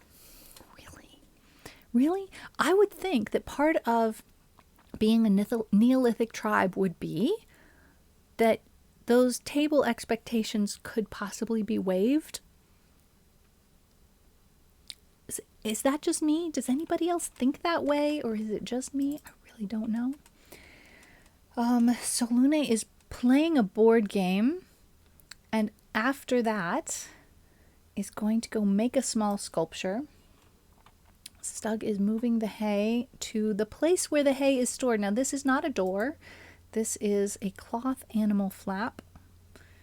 And we were going to make these two both storage places for animal feed, but it turns out we really need another bedroom right quick, and maybe even two. So we've got one person sleeping in the brewery right now, which, I mean, they can't love. They probably don't hate it. It's better than not having a bedroom. That was loud.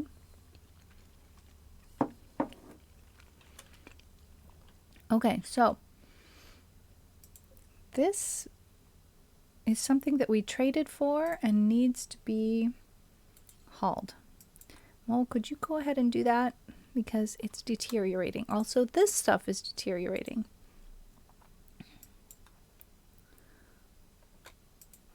Stug could do some of this hauling as well. Excellent. The silver is not going to deteriorate. Does this tribe have any animals that are being trained to haul? That's not the right place. This one is. What animals do we have? Ah! Now that sound was significantly upsetting. That sounded like... I didn't hear it very loudly because I have my speakers turned down low. We don't have music on. We need music. That sound sounded like the insect infestation sound, which I don't think we've ever heard on this stream before, because I've only just recently started having mountain colonies. Let's go turn on the music. When you don't hear music, guys, it's okay to go, where's the music? Because sometimes I forget. Mad boom rats. Not great, guys. Not great, because they close on you very quickly. And once they're right on you, then what are you going to do? As they do explode. How many?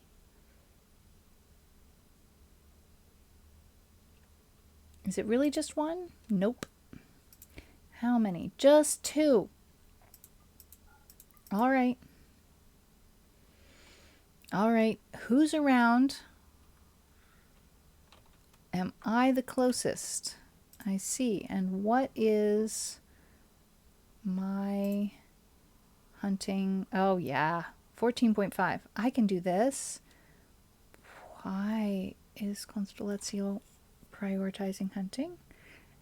Constellatio only has numbers 1 here. This definitely all needs to be revised. How did that happen that Constellatio is only number 1 across the board? Everything is number 1 priority. This can't be right. This can't be right. But first, we need to deal with the 2 mad boomalopes. And I'm going to jump on that grenade myself.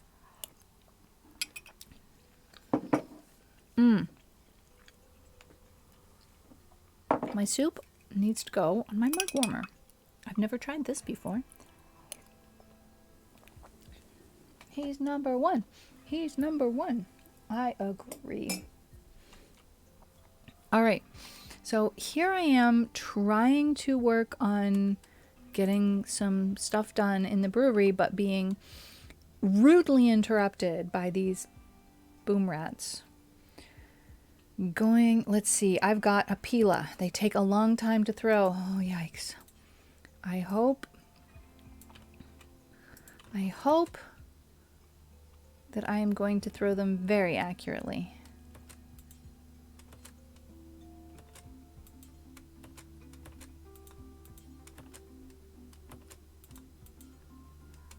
You know what?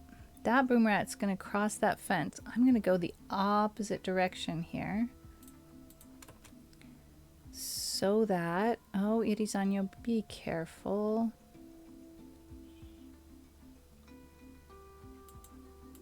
Okay, whoa! Okay, boom rat has just passed me by. I'm so lucky. Nope. Okay, we are now in a situation. Irizanyo's running. I need to go away from it quickly. It goes just as fast as me. Not great.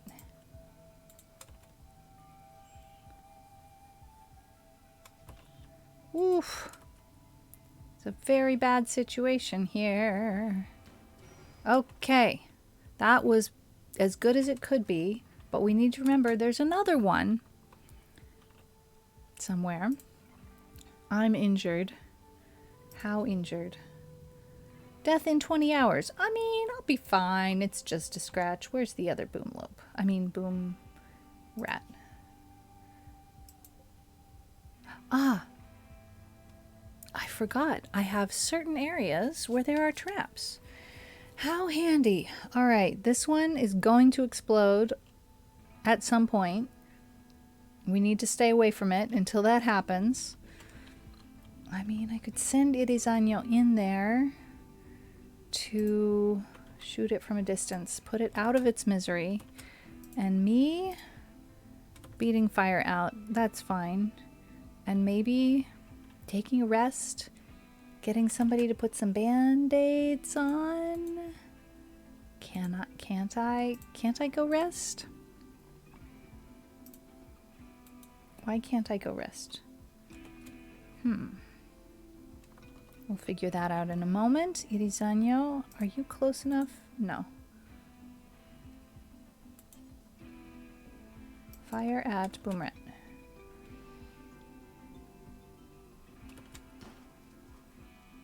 It's gonna explode.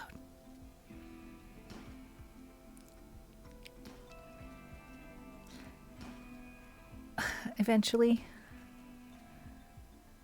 Meanwhile, Irizanyo's getting better at shooting. How much better are we getting here? Irizanyo's where? This is not the right place. Work tab is not the place. Where do we find this out? Bio. Shooting. I mean, we're not halfway there. Constellatio? Oh, wait.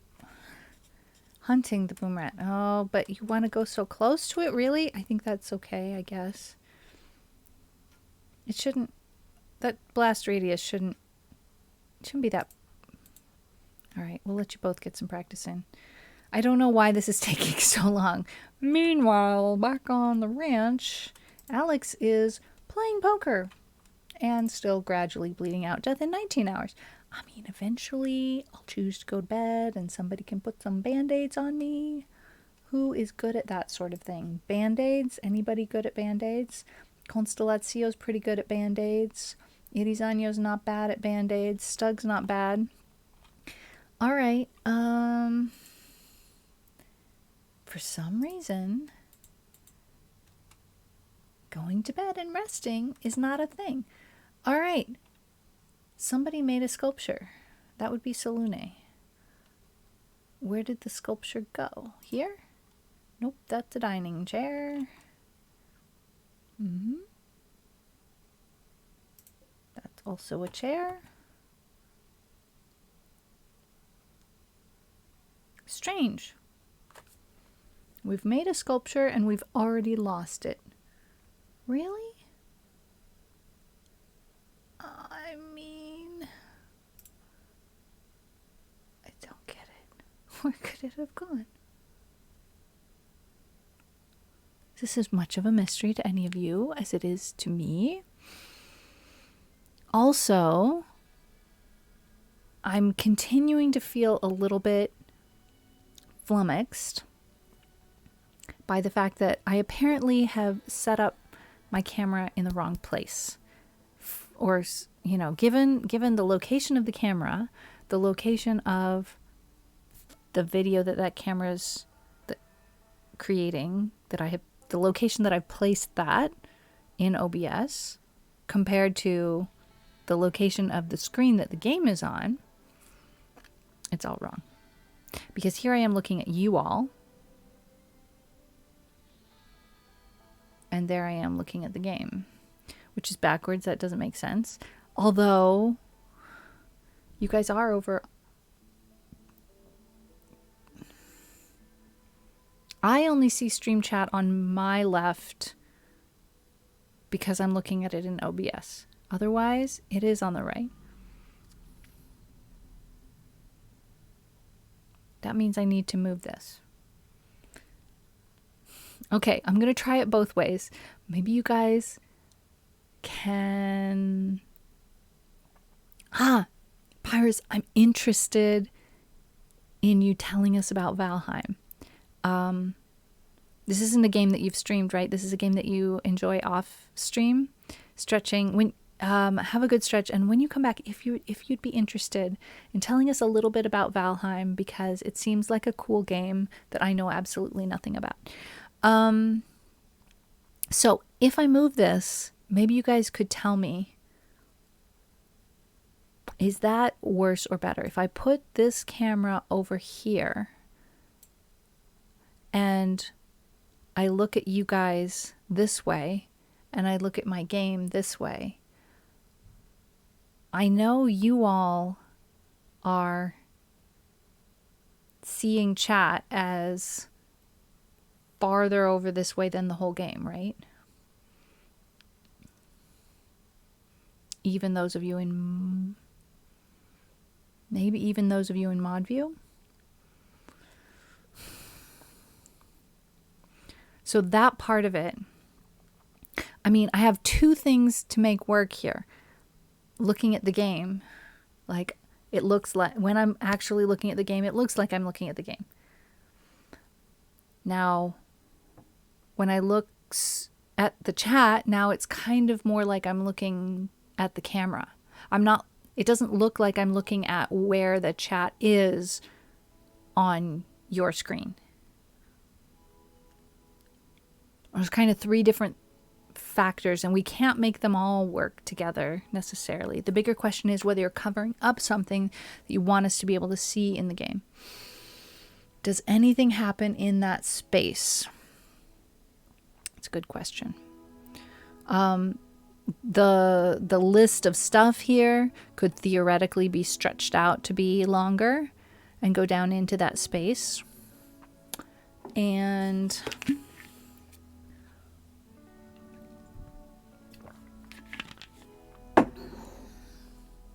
the list of things over here can theoretically go bigger and come up into this space where I was. It's possible that some things happen over there, but right now I'm not remembering what. It could be that this is the best solution. Let's try it. And if you see like the edge of some words over here, then that could be a problem. Well, let's try it this way and see how it goes. All right, we've lost. Oh, Irizanyo is still drafted. We don't want that. We've lost a sculpture somehow. I don't understand that. And I'm still not taking care of myself. I don't know why it is that the go to bed and rest that's normally available when there's an injury or an illness doesn't seem to be possible.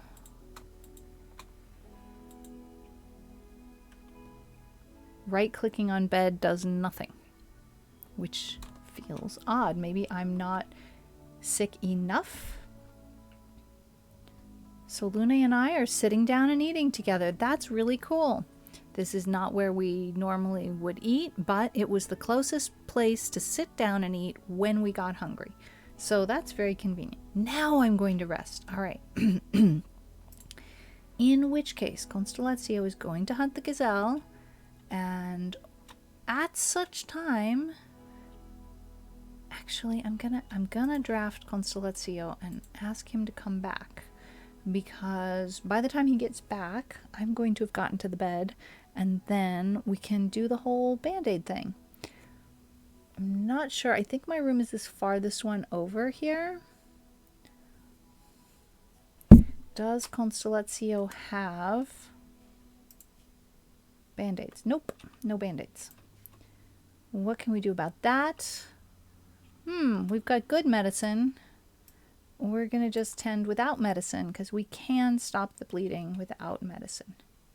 We don't need to use the expensive medicine. But why is it that we don't have any medicine? We're growing some right here. Oh, and it's ready to harvest. All right. We can wait that long. Undrafting Constellatio and asking for that medicine to be harvested. I'm gradually healing up and also gradually bleeding out. I mean, the healing up is not going to go any faster than, it's not going to go faster than the bleeding out. So I'm going to need some band-aids at some point here. In the meantime, Constellatio's getting some herbal medicine, which is good stuff in this game. It's as good as we need, really. We can carry 3 at a time.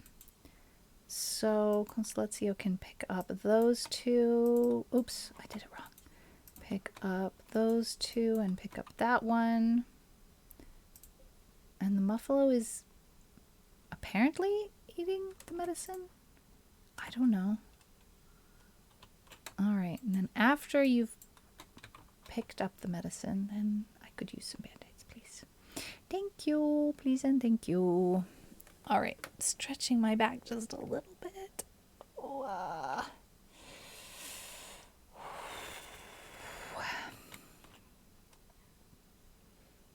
Okay. Irizanyo's coming to cook some stuff.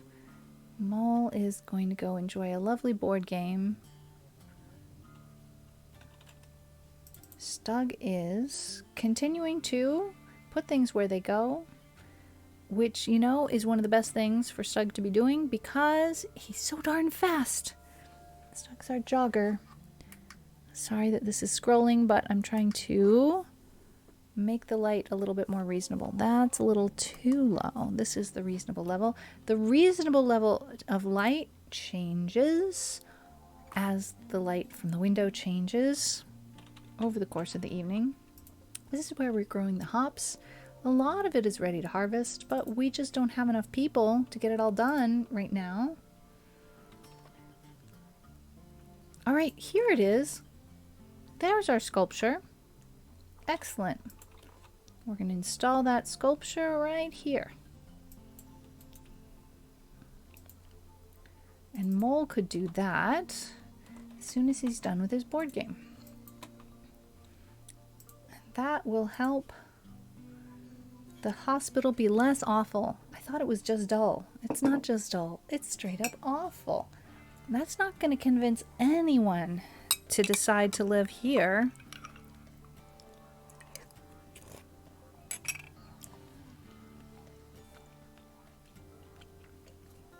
Next thing that's bothering our guest is ratty apparel. Well, the simplest thing to do about that is to make tribal wear.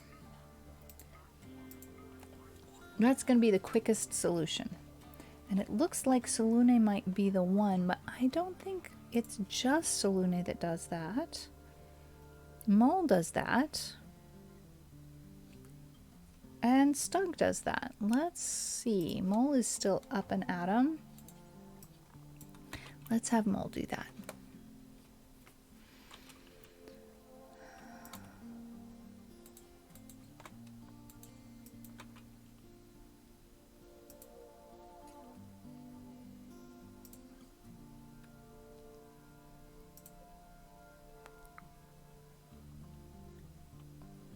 All right.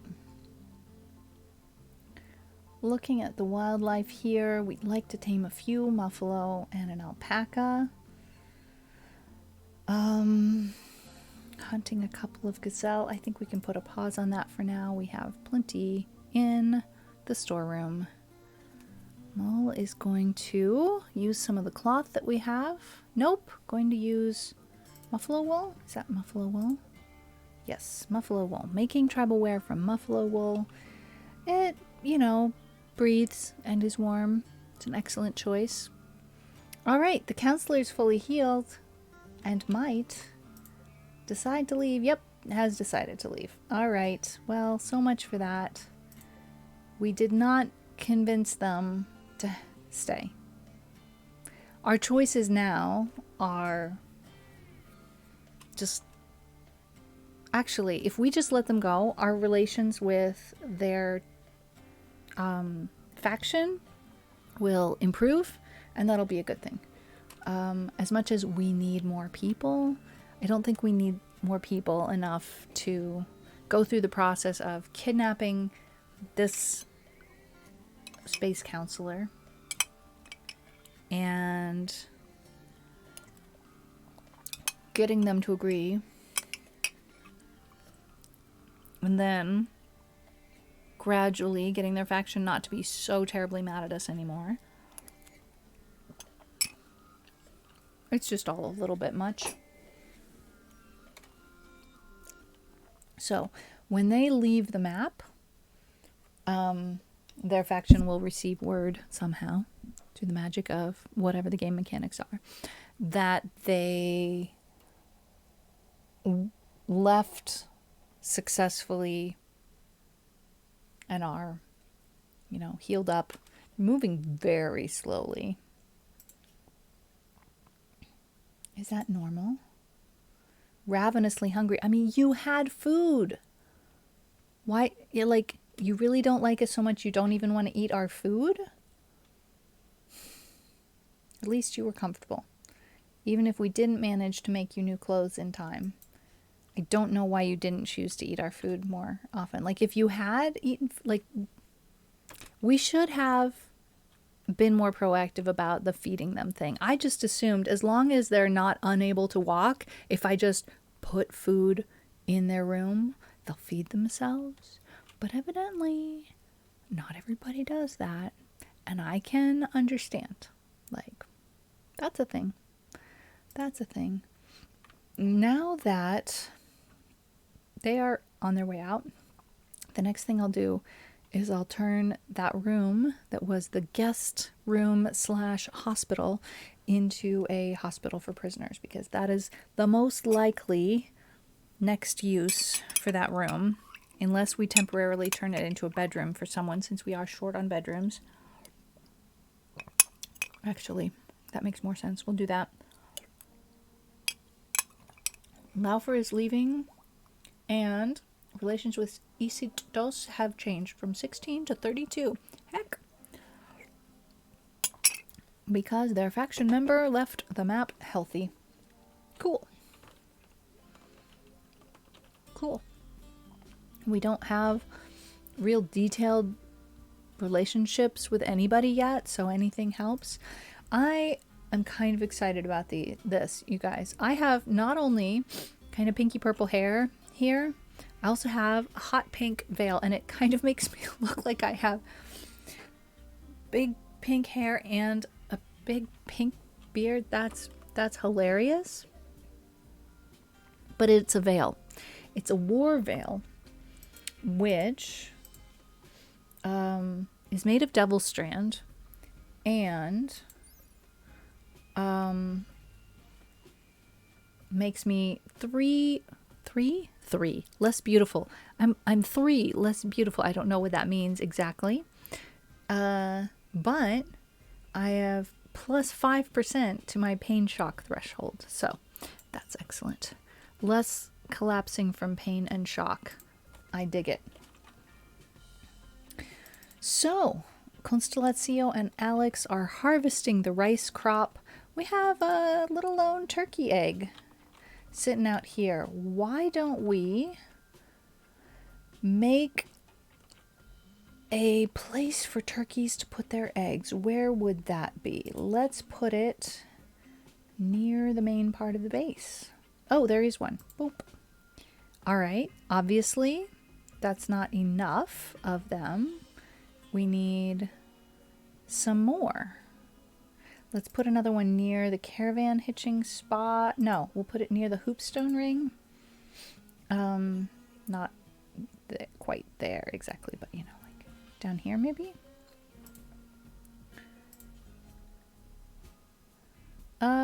Out of wood? Nah. Let's make it out of steel. Seems reasonable. That way, if we have some lightning, it won't just immediately burn up.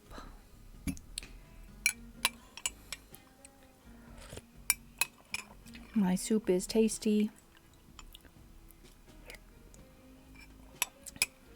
Chicken and rice with carrots.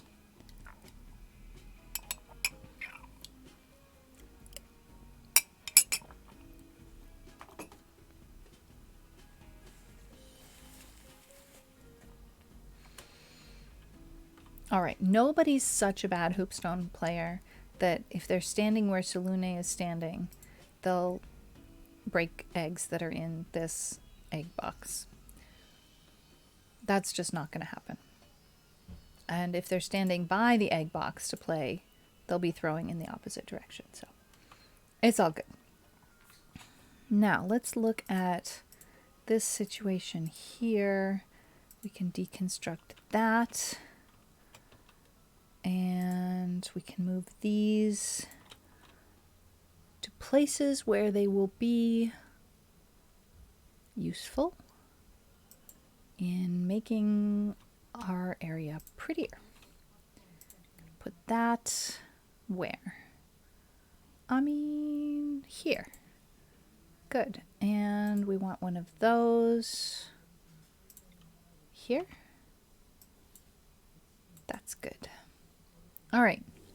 A little unusual that we have a workbench in the bedroom, but do we really have room for it here? I mean, maybe so. I think we could consider that. Our poor workroom is pretty sad. Let's try putting it here. And putting another lamp there. Oh, that's going to be a very warm room, isn't it? I guess we don't have to keep all of them burning in the summer. But it's winter right now. It's still too warm in that room, even though it's winter. We're going to cancel that one. And we need to install a chair. Like that. And this one we'll uninstall. Or we could add it in the dining room. There. Seems good. Mole has built us an end table. They say end table, but I think of them as a bedside table. I don't know why. Once we've removed that workbench from the bedroom, we can add a dresser drawer.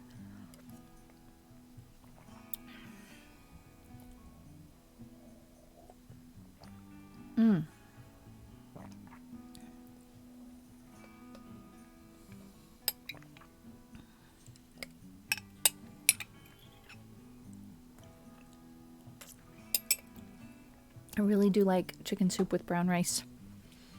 That is tasty. All right, I need to stand up and stretch a little bit.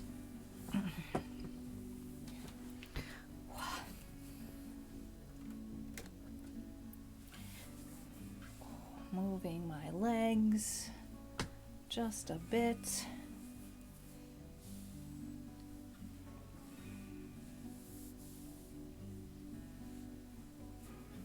Three hours. If you'd like to stretch along with me, I invite you to do so. And then we need to tidy up this room because, oh my gosh, it's a pit. So dirty, especially the kitchen. In fact, this is like emergency levels of dirty. Stug, you are fast everywhere you go. Could you please quickly clean the kitchen? I know you don't probably clean any faster than anything else, but oh my goodness, this place is just a pit. Alex successfully tamed a muffalo. We now have one more muffalo.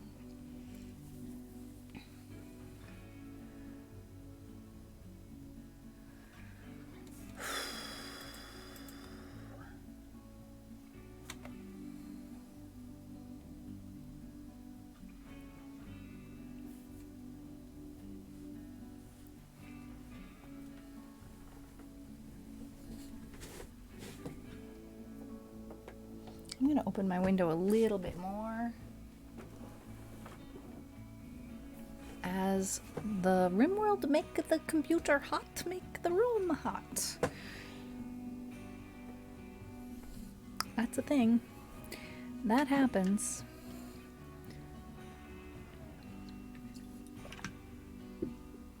All right, Stug's doing a good job at getting everything so much cleaner,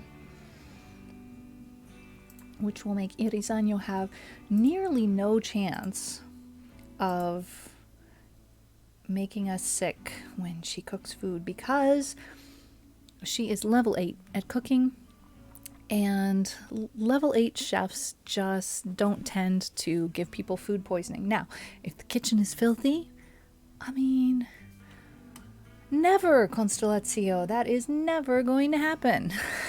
I promise.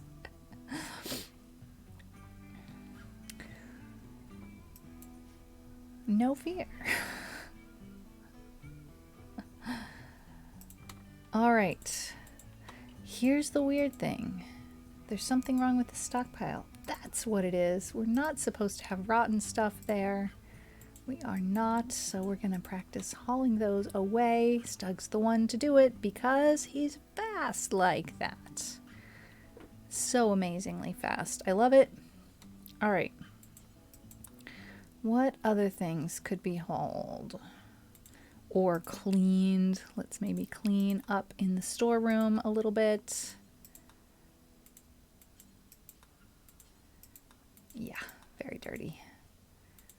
Very dirty in there. All right, good. I'm training Todd. How's Todd's training going on? I mean, pretty good, pretty good. Todd's been trained to guard. You know, I never really intend to have pet foxes. They're kind of a bit much. But here we are. Here we are. All right, how is this going? We can deconstruct some of these for materials. And to give us more space for the animals and growing food for the animals.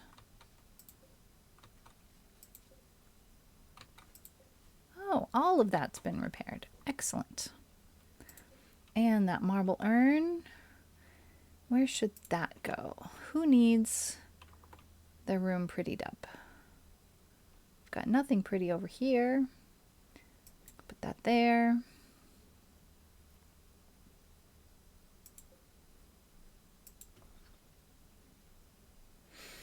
Okay, what if we made this storage area hay only, and then we made a new storage area over here that's kibble only. No rotten stuff, please. No rotten stuff. All right. We've got a place for rotten stuff. It's over there. Hopefully where people don't have a reason to just waltz on by any old time. Let's look at our bedroom situation. Constellazio's bedroom is there. Solune's bedroom is there. My bedroom is here. Yes. Then we have Irizano and Mole, and Stug is here, and we don't love that. We'll eventually turn this into Stug's bedroom, but until that time, is there any reason why this shouldn't be a bedroom for Stug? I mean, I can't see a reason why that should not be a bedroom for Stug. It's not really a bedroom. It's a prison cell and or a hospital, but I think it could be a temporary bedroom. We're just not keeping up on the bedroom front. So, what's going on here? Is this just a plan? Is that all that is? Yeah, that's a plan, but this is to be carved out. Who's doing our digging? Nobody. Because everybody has all of these priority number ones. They can't all be priority number one. And the advice that I read recently that I thought, oh yes, let's try this and see how this works, is don't use number one anywhere. Instead, use 2, 3, and 4. I mean, not nowhere, but not from handle to craft. Maybe before handle, maybe after craft, that's another story. But from handle to craft, no number ones, just 2, 3, and 4. So we're going to go and bump everything down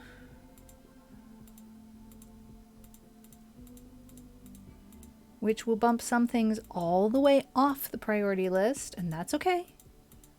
It's okay. We can go back and revisit it. Okay. Because how are we to expect Salune to ever get around to research if they have other priorities? However, I feel like mining for Salune should be higher than 3 because he's got a 7 skill level at that, and he's got a burning passion. So why shouldn't he develop that a little bit? Hunting, also burning passion for that. Everybody but Irizano, who came to us from another tribe, has a burning passion for hunting. That's because it's a Neolithic tribe. I think that just kind of comes with the territory. I could be wrong. If anyone knows differently, please do tell me.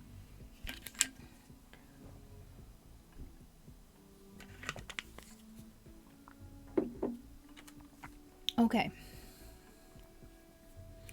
Wardening currently is number 1 for everybody. The reason I do that is because when I have a prisoner, I want to use that time that they are captive to build relationships with everybody. That's most important for people like Alex, who is not pretty, to put it mildly. Alex is staggeringly ugly, and that means it makes life hard on everybody around. So it's part of why the work schedule is what it is. I'm not going to bump into other people quite so much. Stug needs a new work schedule assigned. Now, we might revisit this work schedule. I've been tempted to try biphasic sleeping with these folks. I think it could be a good idea because it will reduce the chance of them going into battle super tired. Because battle could happen any time of the day or night. And if they do their sleeping in 2 stints rather than 1, they will get some sleep during the night, which makes them generally happier to sleep during the night unless they are nocturnal. So they'll get to do some sleeping at night, even if not all of their sleeping at night. And also, they'll be a little bit more rested up at any given time of the day. Could be worth trying. That's something I'm considering. But in the meantime, we're looking at this. I think Mole having a minor passion for smithing and tailoring means we ought to allow that, even if it's a level 4. And maybe it shouldn't be a level 4. Maybe let's make that a 3. Let's say if you have a minor passion, let's make that a 3. And if it's a major passion, let's make it a 2. Unless you have too many of those, in which case we have to make some choices. Mole has a lot of interest, let's just say. And so do I. I've got handling, hunting, nope, that's a minor passion. All right, so growing could be a 3. Solune we're going to put at a 4 for growing things. Constellazio's already well more skilled than I am at growing and plant cutting, so we'll leave him at 2 for that. And he has a major passion for hunting, but on the other hand, he's kind of specialized. I mean, he's going to learn faster at hunting than he's learning at growing and plant cutting. I hate to cut it out. Age 38. I'm going to leave it. It feels weird. I don't know. Feel free to weigh in on that as we think about what our priorities are here. It's generally good to have some specialized workers. Generalists don't generally do as well. So what we've got for Constellazio is, and we're talking about from handling to crafting. This whole section here, from handling to crafting. And what we've got there is equal priorities on the 3 things that he does. I guess let's add a priority 3 for art. And why am I at a 3 for cooking? I think that's interesting. Now, Irizano is our best cook, but that's the thing that she's least interested in. Out of everything she could possibly be doing, that she has a whole bunch of interests that are not cooking. And yet, she spends almost all of her time cooking because she's the only one that's a skilled professional. We might eventually wind up with another cook, in which case Irizano could pursue her passion in mining. That'd be awesome. We have those set as equal priorities right now. That's fair. There's just always going to be cooking to do, so she won't get around to mining very often. But nobody was getting around to mining, and that's why we don't have this new bedroom completed yet. So, who's going to get around to mining?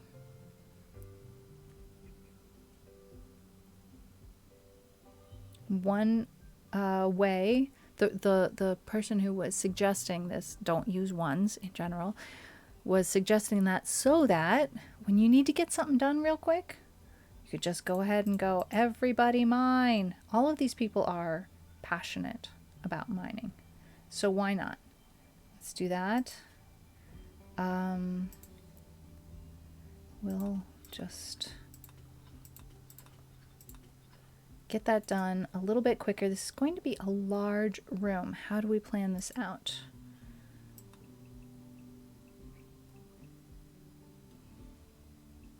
This is enough for 2 rooms. We're gonna put a wall in right there, right?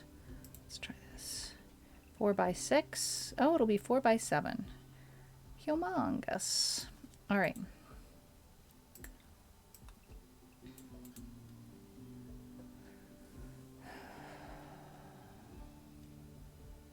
We'll make a wall.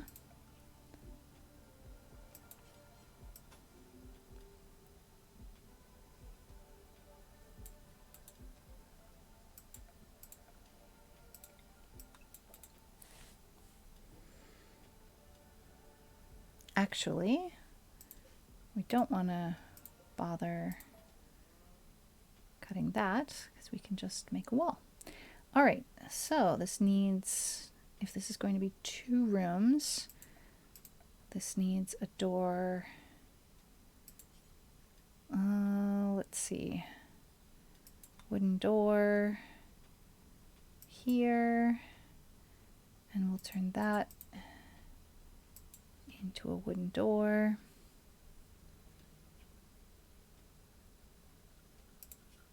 All right, see, this is very effective. We get the mining done kind of quickly. These things need to be hauled.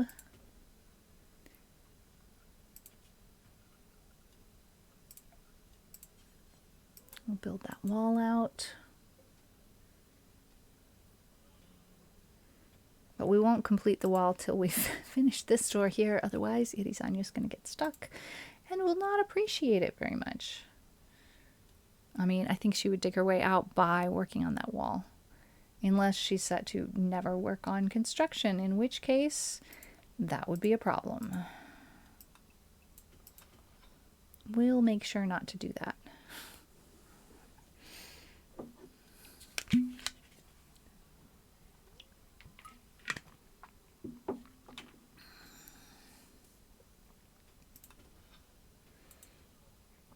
So 5 by 5 is a room size that allows them to not feel too cramped and be upset about their room being so small. 4 by 6 also obviously fulfills that. These are going to be 4 by 7. In fact, we could make one 4 by 6 and one 4 by 7. That would be okie dokie.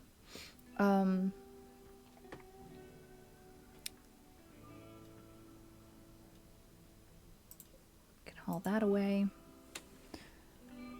So Irizanya will be very happy getting a chance to do something that she's very, very interested in, since cooking doesn't really interest her. She's good at it.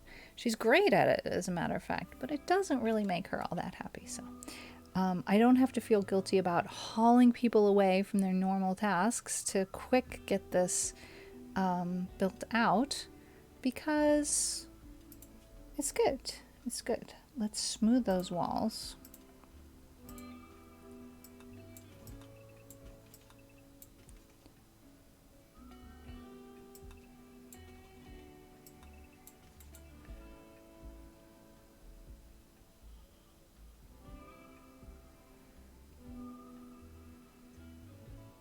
Okay.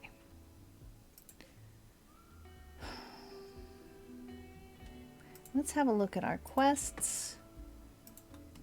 We have 207 light leather to trade with Antioch. Where is Antioch? Oh, that was not how I should find it out. Jump to Antioch. There's Antioch. That's... Is this us? Yes. Okay, that's as close as could possibly be. But the last time that we went there, we didn't actually have as much as we needed. So that was why we were hunting. Did we finally get all of the light leather that we needed? How much do we have? We can find it out by going over here. Textiles. We do not yet have the right amount of light leather. All right. Let's do this. In order for Alex's skills at cooking to improve, we're gonna go, Alex, do all of the butchering.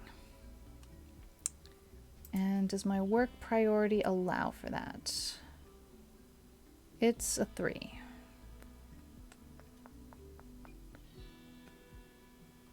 Oof. It's not a very high priority, is it? I feel like I'm never going to get around to it unless I manually insist. Well, let's go ahead and change it to a 2. Seems crazy when I'm not even interested, but we kind of need to have more than one cook. And we've just got nobody that's interested in cooking, so what are we going to do? We're going to assign a couple people, even if they aren't really all that interested, because everybody's interested in eating, and that's fair. I mean, I think that's fair. Luckily, our storeroom is not ridiculously full. I'm kind of proud of that right now. We have cloth bedrolls for the new bedrooms. I mean, I'd rather have beds, but let's temporarily go with cloth bedrolls.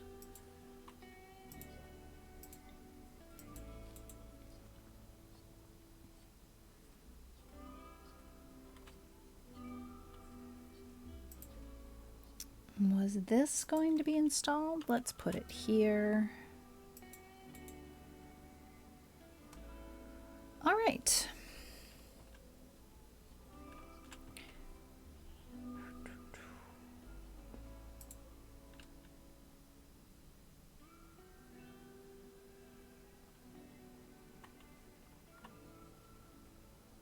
Pretty good progress all around. So Lune, what are you working on? Digging at, yes. So we didn't go and change this, and that's something we got to remember to do. Move that back down to 2. That was 2, wasn't it? Low food. I mean, you know, that's a thing that's happening. The other thing that we can do to increase, I think that working at the brewery will increase ability in cooking. I could be wrong. We're going to try it by assigning Alex to that. Let's see what happens. There's one way to find out for sure. Where am I? What am I doing? Refueling a passive cooler. All right. When you're done with that, try a little brewing. Brewing? There's a word for that. And we'll have a look and see whether that actually makes the cooking skill go up or not. In some cases, while you're working on something, you can see the number ticking up as you go. In other cases, you don't see any change in the number until the task is completed. There is some rhyme or reason as to which is which, but I haven't figured out which is which yet.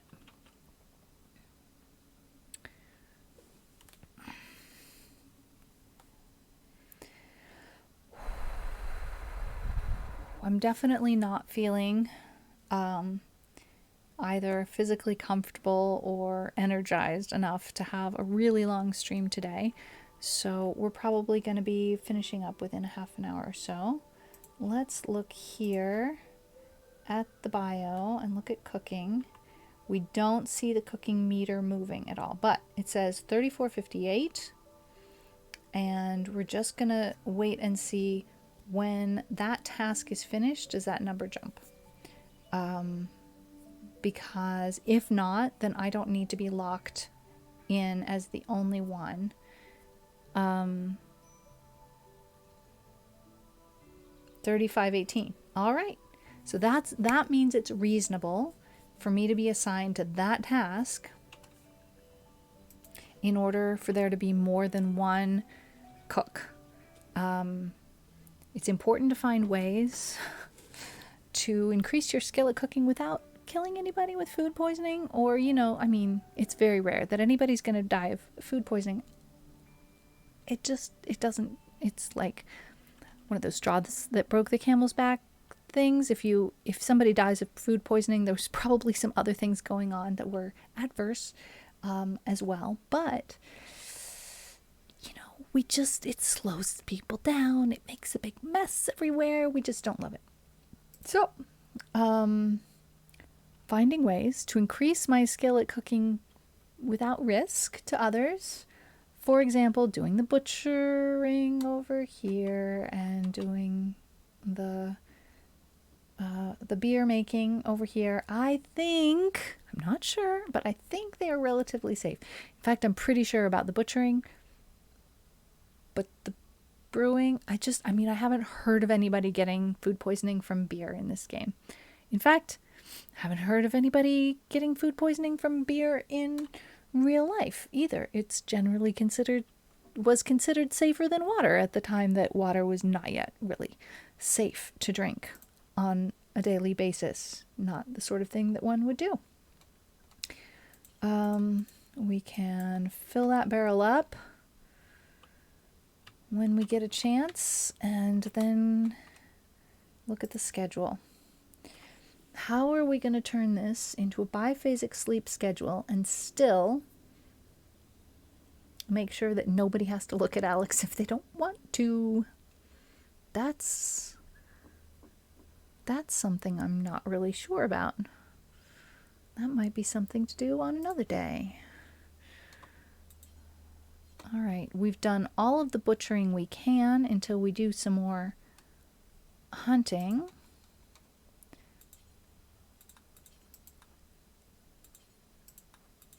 It would be great if they would clean before cooking, or at least clean the kitchen before going to bed, or clean their rooms before they go to sleep. But all of those sorts of things require a mod, and I am still running in vanilla. And will be for a little while. So that's that. Is smoothing walls considered adjunct to digging, mining, or is it construction? I think it's considered construction. I could be wrong. Mole is the one who should be working on construction.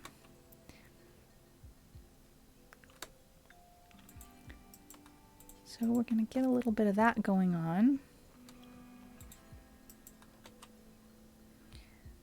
And if we get this door made, which he has orders to do, I'm not really concerned about putting in an order to finish this wall.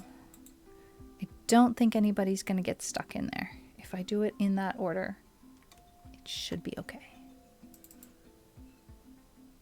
It's always possible for things to go horribly wrong, but I just don't think it's going to be a problem. This is the chair that I sat in to eat a lovely meal with Salune while I was bleeding out slowly. That's something that could be cleaned up eventually. I'm hoping we'll get around to that. Stug's the one. Stug's the one for that.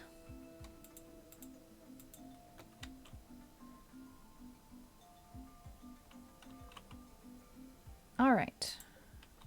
That bedroll is good. These bedrolls, normal. We can do better than normal, can't we? When we make actual beds for these rooms, we will probably consider retiring those as people get better sleep in better beds. Surprise, surprise. Let's see if everybody's got a good bed. Not everybody's got a good bed. Somebody's got an excellent bed. Here's the thing. We should put the excellent bed in the prison. I know. Sounds crazy, but we want the prisoners and the guests to not be super miserable, or they may try and break out.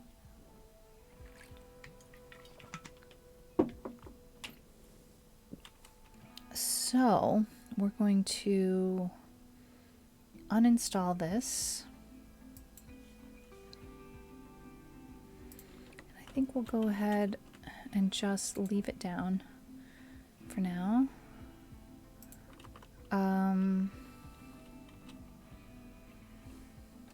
Seems like a plan. Stug is helping make the beer.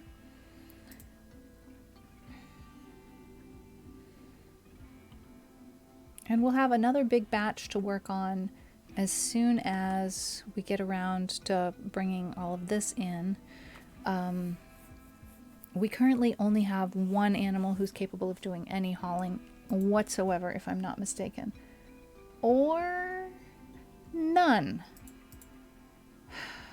We have, however, another couple of Yorkshire Terrier puppies. Amazing how that happens so very quickly. Can you tell how thrilled I am about the Yorkies that we have? I didn't ask for Yorkies, but Yorkies it is. They're lovely. They're lovely in real life, but in this game, not my favorite. Not my favorite, but it's just about the game mechanics, because all of the other dogs in the game are kind of OP. The Yorkie, honestly, is much more realistic as a dog in this game. The Yorkie can attack in packs. I mean, it can attack not in packs, but that's not safe because they're small, and I wouldn't want them to get hurt, so I try not to have them attack unless they have great numbers. Nothing like a pack of attack Yorkies in this game. I mean, yeah, there is. A pack of attack Huskies is much better, but, you know. Yorkies have teeth too, even if they're just little ankle biters.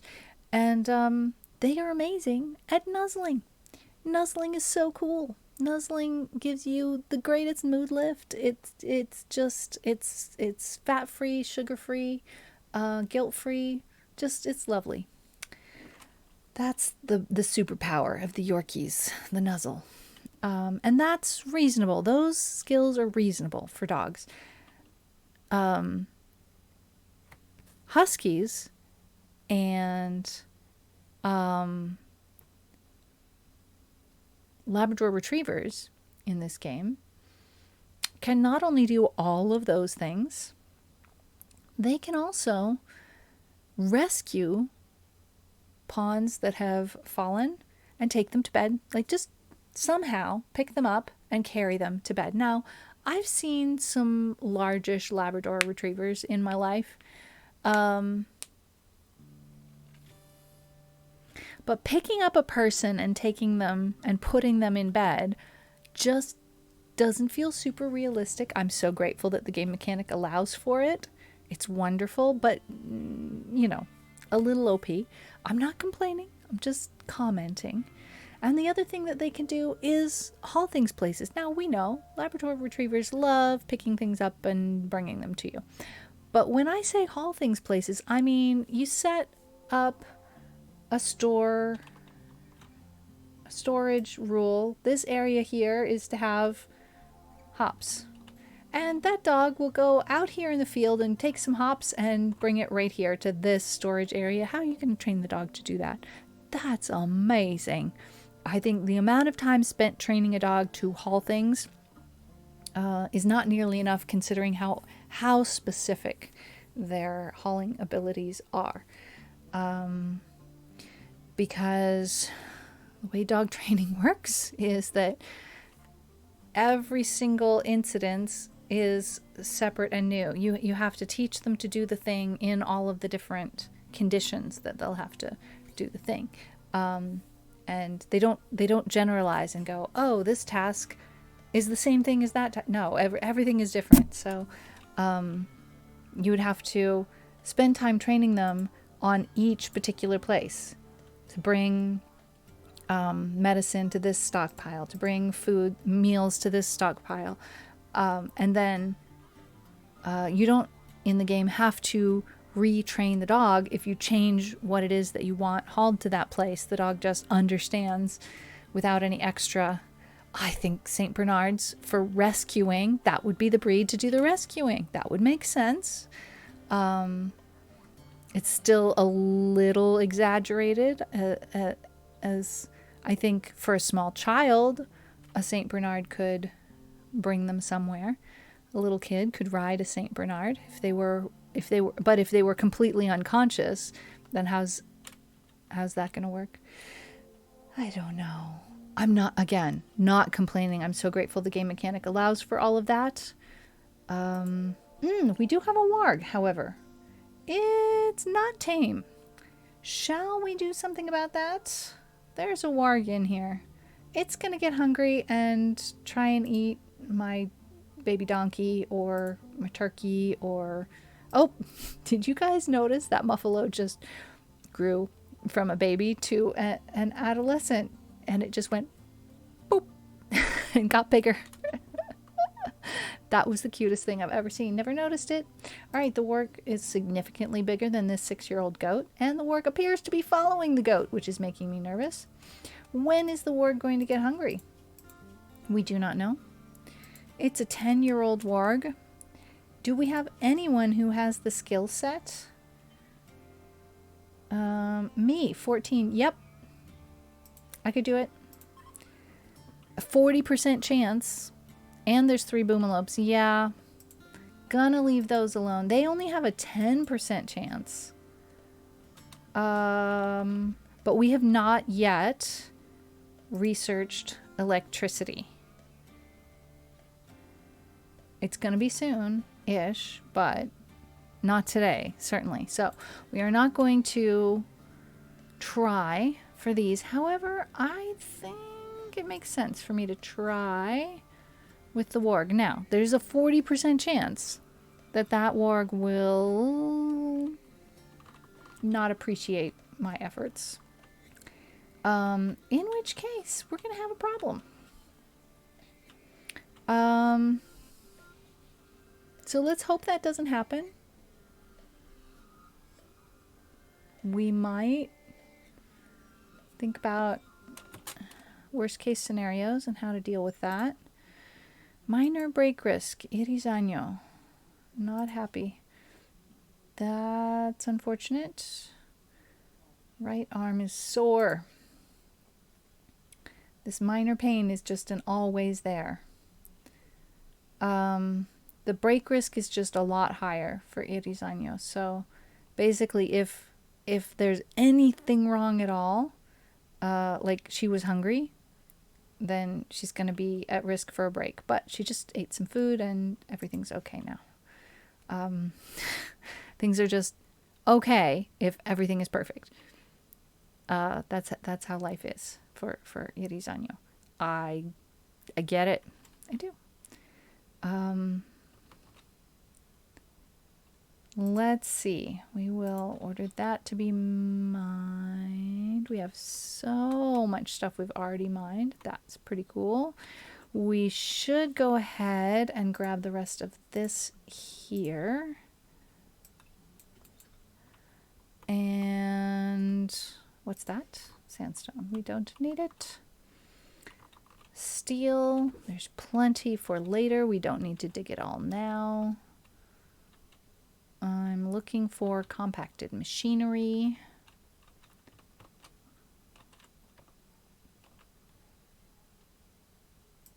There's some.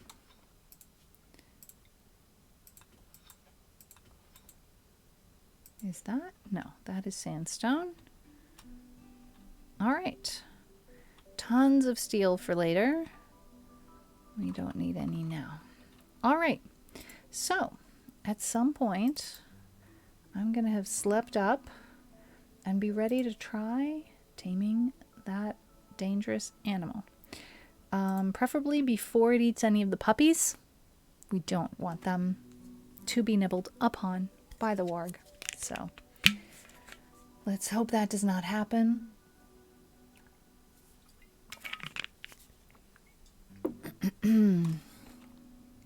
Okay. How are my priorities? When am I going to decide to do that handling? Should be any old time. Oh, no. The hauling and cleaning priorities are going to supersede that. If there's anything to be hauled or cleaned, that's all everybody's going to do. We're going to haul in all of this. That's ridiculous. We're going to have to make all of this too. Maybe not cleaning. I think it'd be okay if cleaning stays at number 1, except for Salune. Salune can have a lower priority for cleaning. Okay. So we're hauling that in, and then we're going to see to that warg. It would be reasonable to bring everybody else over here while that goes on.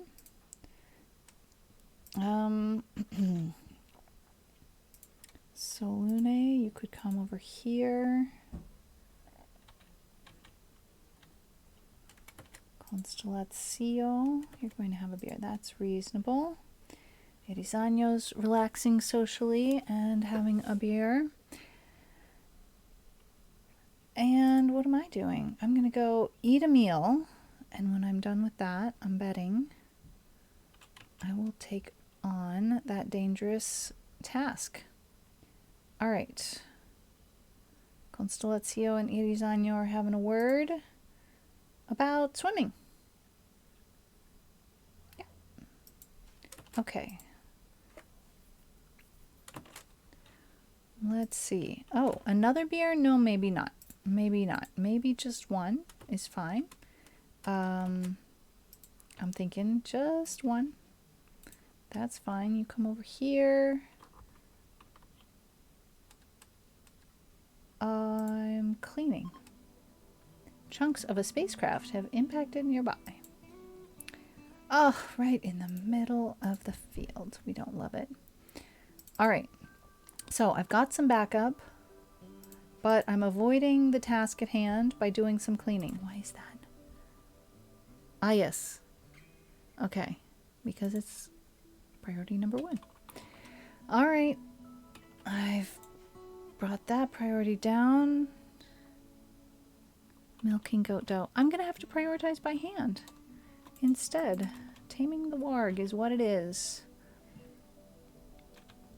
Gotta go get something tasty. What does the warg like? That meat. Gazelle meat. Because, you know, every warg loves some gazelle meat.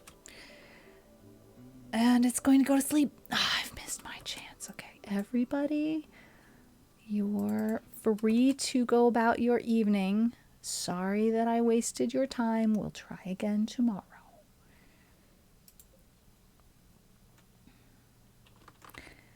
How are we coming along on this room? It's not coming along. I think it's because we had these priorities up too high. I think it's going to have to be 2. Priority 2 for cleaning. Because otherwise, there's always going to be some dirt somewhere. And they're never going to get around to their other jobs. Life out on the rim, it's a dirty business. It's just how it's going to go. So let's see. Game tomorrow, we'll have Mole work on installing an urn to make his room nicer. Finish working on that wooden door. Working on this wooden wall.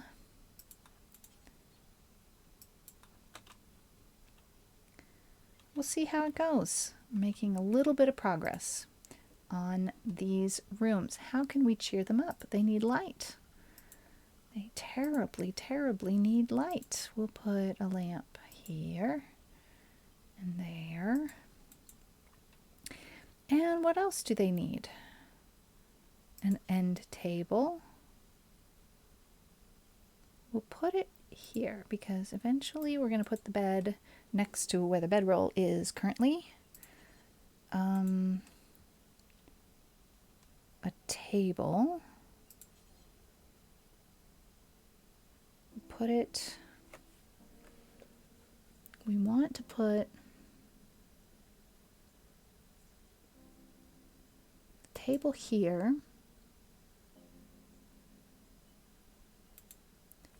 And a game board here.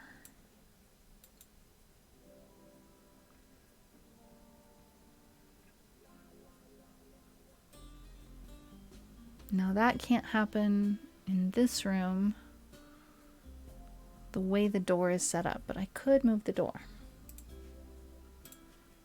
We'll put a door right there. I'll just go ahead and put it in the same place. That should do. All right, I think that succeeding at taming this warg could be a good end goal for today. I'm going to turn the lamp down just one click. Oh, that's too much. We have reached capacity. As the light dims outside, I have to dim the lamp so that it stays in balance, but we've gotten to the point where dimming the lamp anymore is just too dim, not enough light. The fresh air from outside is really nice, and it's not quite dark yet, which makes me think I might be able to take another tiny walk around the block after stream, which would be lovely. Stretch my legs one more time. My back is feeling pretty sore. All right, so Lune is eating that. We don't approve. Nah, we're not doing that. Not doing that. We're leaving that alone. We're doing other things like cleaning the kitchen and the workroom. That's approved. Even cleaning the storeroom would be fine. Cleaning the new bedrooms also would be fine.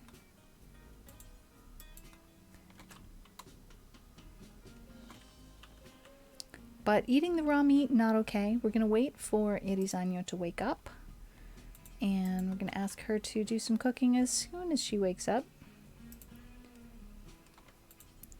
How about also cleaning some of this blood that's just, you know, sitting around. We don't need that. Hello, Meatbla. How are you doing? What's going on today? How was your weekend? We are trying not to torture them, but we're about to do something very dangerous and dumb. It's early morning. It's 4 a.m.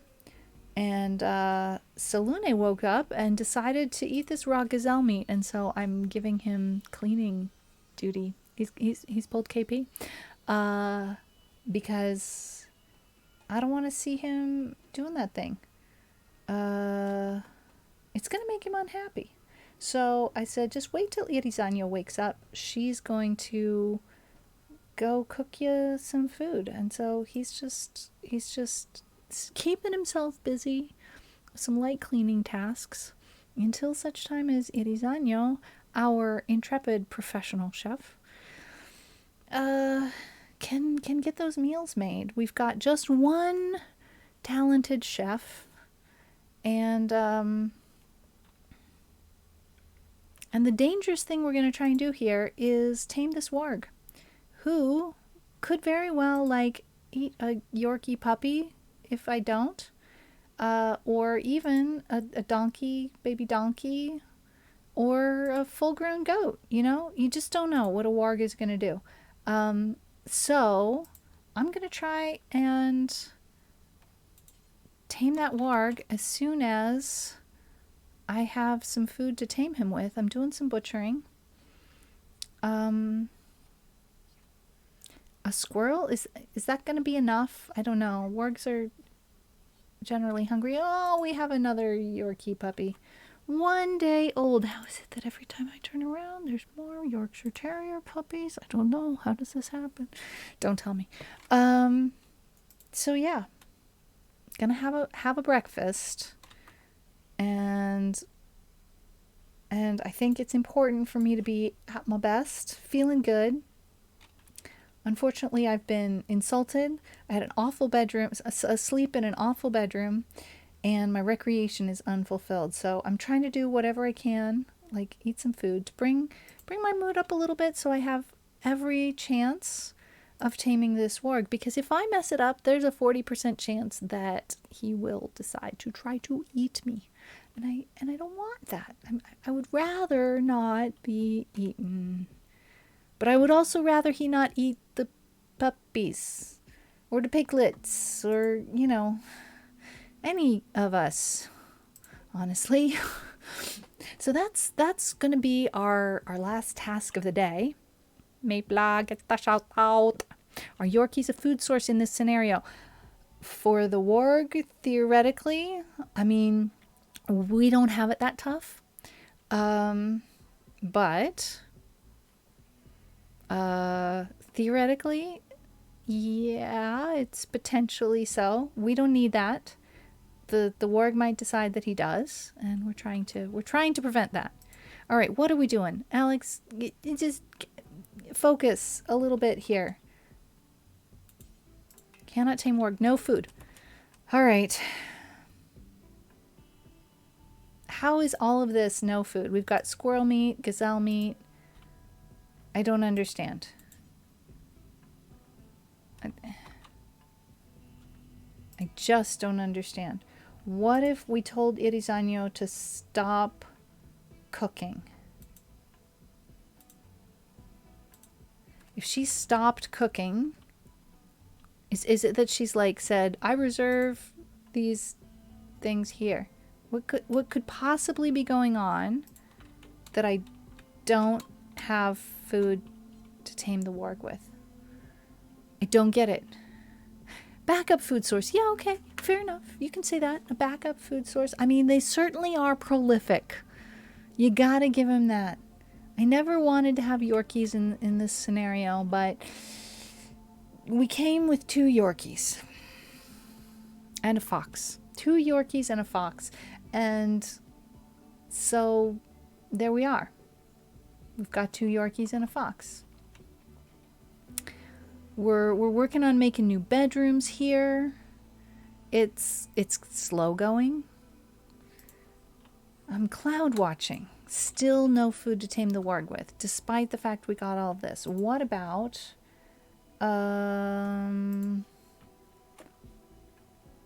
hunting some more gazelle? That's probably a thing that we could do. Because otherwise, how are we going to get the job done? And that kills 2 birds with 1 stone, so to speak. Back up, just in case. Exactly. Well said, Meatpla. Yeah, that's how we roll. We'll never eat the Yorkies unless, of course, push comes to shove. In which case, there will always be more Yorkies where those came from. The way things have been going. They wouldn't make a very big meal though. They're so small. I think we probably won't need to do that. All right. So, why is this not working? Who is hunting? Handling means tame, train, and harvest resources from and slaughter animals. There's many different animal related tasks within that list to do. Too deep for you to...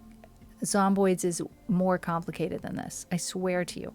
But we had a conversation about this earlier in the stream because I always thought my shtick was cozy games. Oh no, we're starving. Who's starving?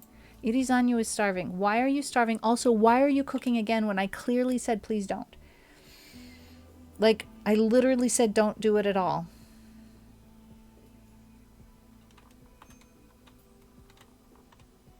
There are meals sitting here. Okay, you're going to go eat them. No, you're taking that meal to the stockpile. All right. So the conversation went like this. Oh, I thought my MO was cozy games. But it turns out there's also an affinity for ridiculously complicated games because I'm getting way into the idea of Project Zomboid. I still haven't played it since I was in Germany, but I've been like watching streams and looking at YouTubes, and it is on you. No, why are you still cooking when I told you don't cook? Clear prioritized work. Go sit down and eat a meal. Now that that's been cleared, can I... No food. I don't get it. Zomboid is only dealing with one character, though. I think the colony management aspects makes me too anxious. There is that, but it kind of grows slowly, you know? Like, I chose to start with 5. You can start with 1. You can start with 3. I suggest starting with 3.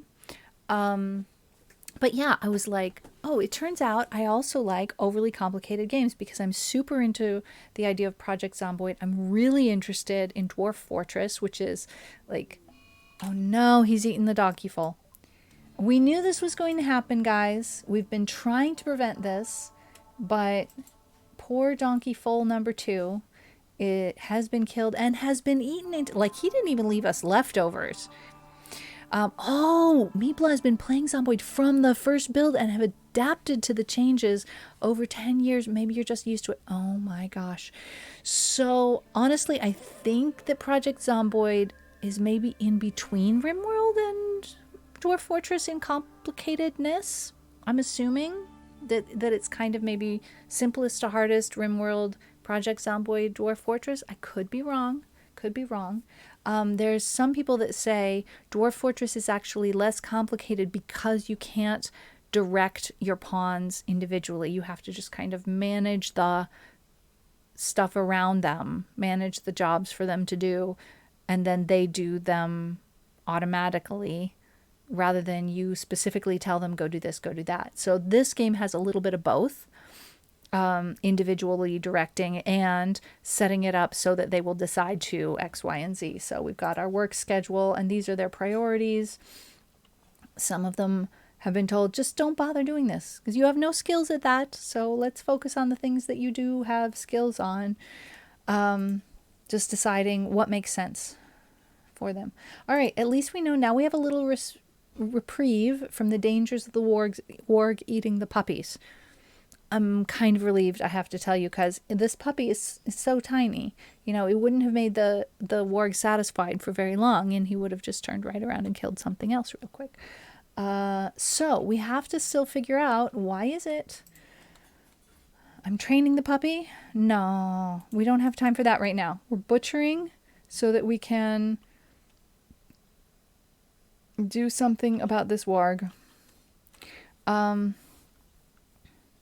So yeah, I mean, I'm really interested in playing Project Zomboid, and I've heard that they're working on a new update, and that theoretically one of the things they're working on is something that could lead to the ability to sit down in chairs. And I can't tell you how happy that makes me. Like, I feel like since I'm kind of interested in RP type play in Project Zomboid, that sitting in chairs, just, it matters to me for some reason. I don't have any defense, and zero defense for why, but I'm excited. I mean, I'm not necessarily counting on it for the next build, but I feel like the door is kind of opening in that direction, and like maybe if not the next build, then maybe the build after that. Like, I'm not going to get mad and write a strongly worded letter, open letter on the internet if there's no sitting in chairs at the next build, but I'm looking forward to that possibility. Asdi, hello, how are you, my friend? It's getting dark in RimWorld. It's getting dark IRL. I'm interested in finishing soon, and oh my gosh, here it is, finally. Alex is starting to tame this warg, and that means, if you please, everybody, battle stations. No, wait, Stug has no weapons. We need to do something about that. We've paused the game so everybody can stand by with their weapons ready in case everything goes very badly. What are the skill sets here? Shooting, mostly. All right, well, we've got a short bow. That's not very exciting. Anything better? Yeah, we got a revolver. Let's do that instead. Stug, please equip that revolver. And Salune, I hate to wake you up, but would you please come over here? Who else is around? Irizanyo is viewing art. We could definitely interrupt that and ask Irizanyo to come over here. Mole, you are on your way to eat. I don't feel like bothering you. Stug is on the way. I'm busy. Constellazio has a short bow. I'm not going to bother him. This will be fine. We'll have 3 backup folks. All right, let's see how it goes.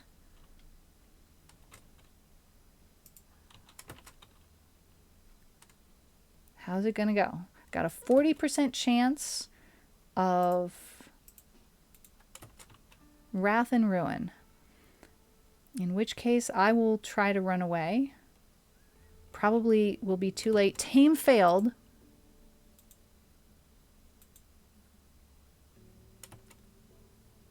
But, thankfully, the warg did not decide to try and eat me. Excellent. All right, so now there will be a little cooldown period. And I will come back to dealing with the warg later. Irizanyo, sorry to bother you. Danger is over now.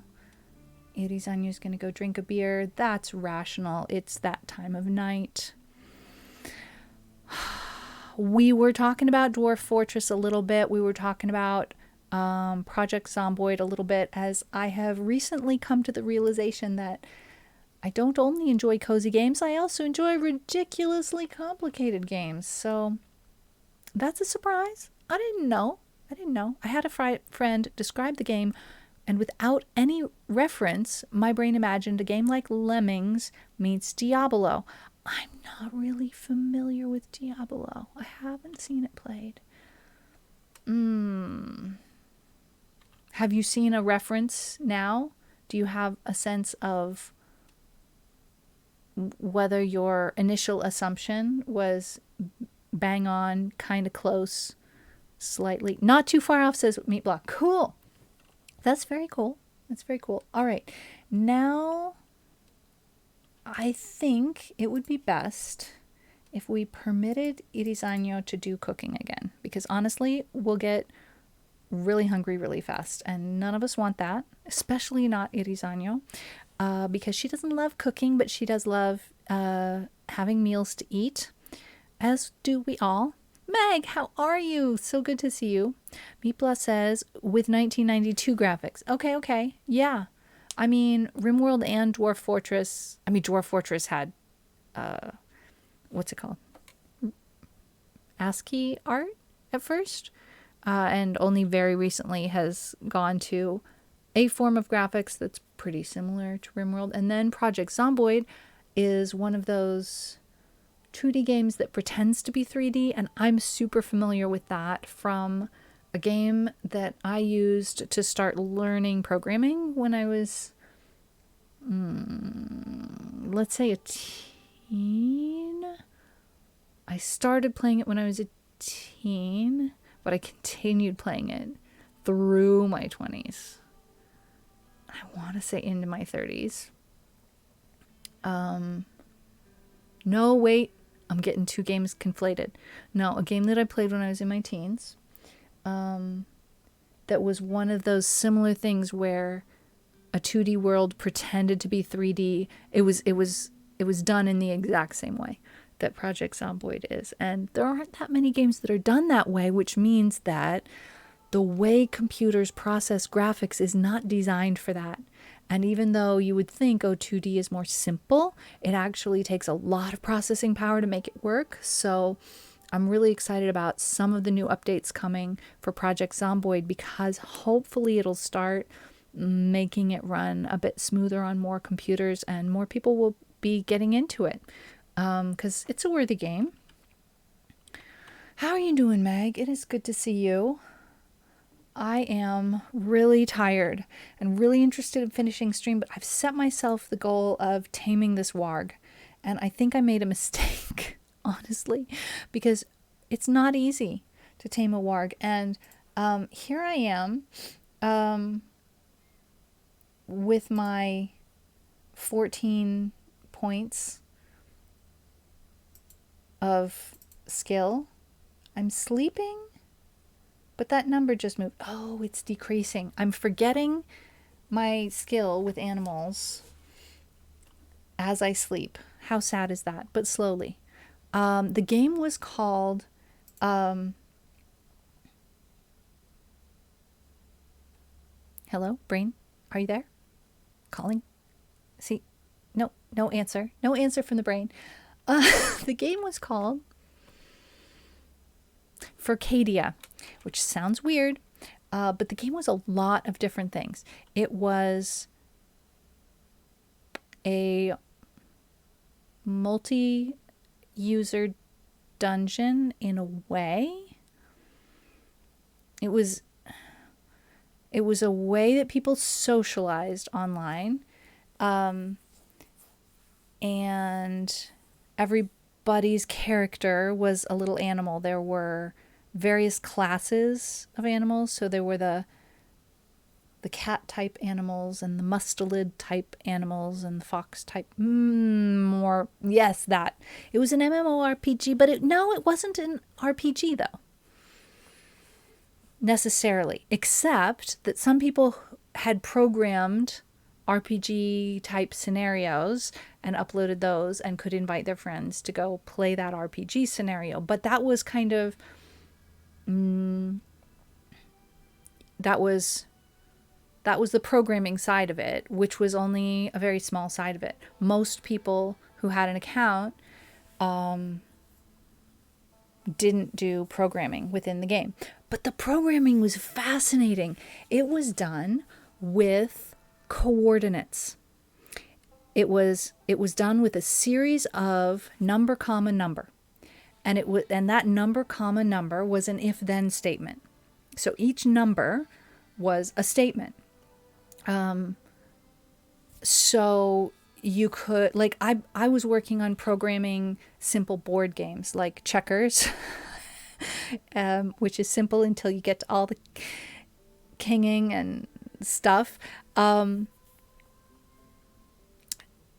was working on programming board games like that, using these coordinates so that, like, if this playing piece was moved from this space to that space and there was a playing piece that was from this other color in this space, then that playing piece had gotten taken and therefore needed to disappear and go back over here where the playing pieces were stored in the middle. And of course there were no playing pieces because the game was not designed to play checkers. So I was using pillows, which this game actually did have sitting down. The animals could kind of like sit cross-legged on a pillow, which was super cute.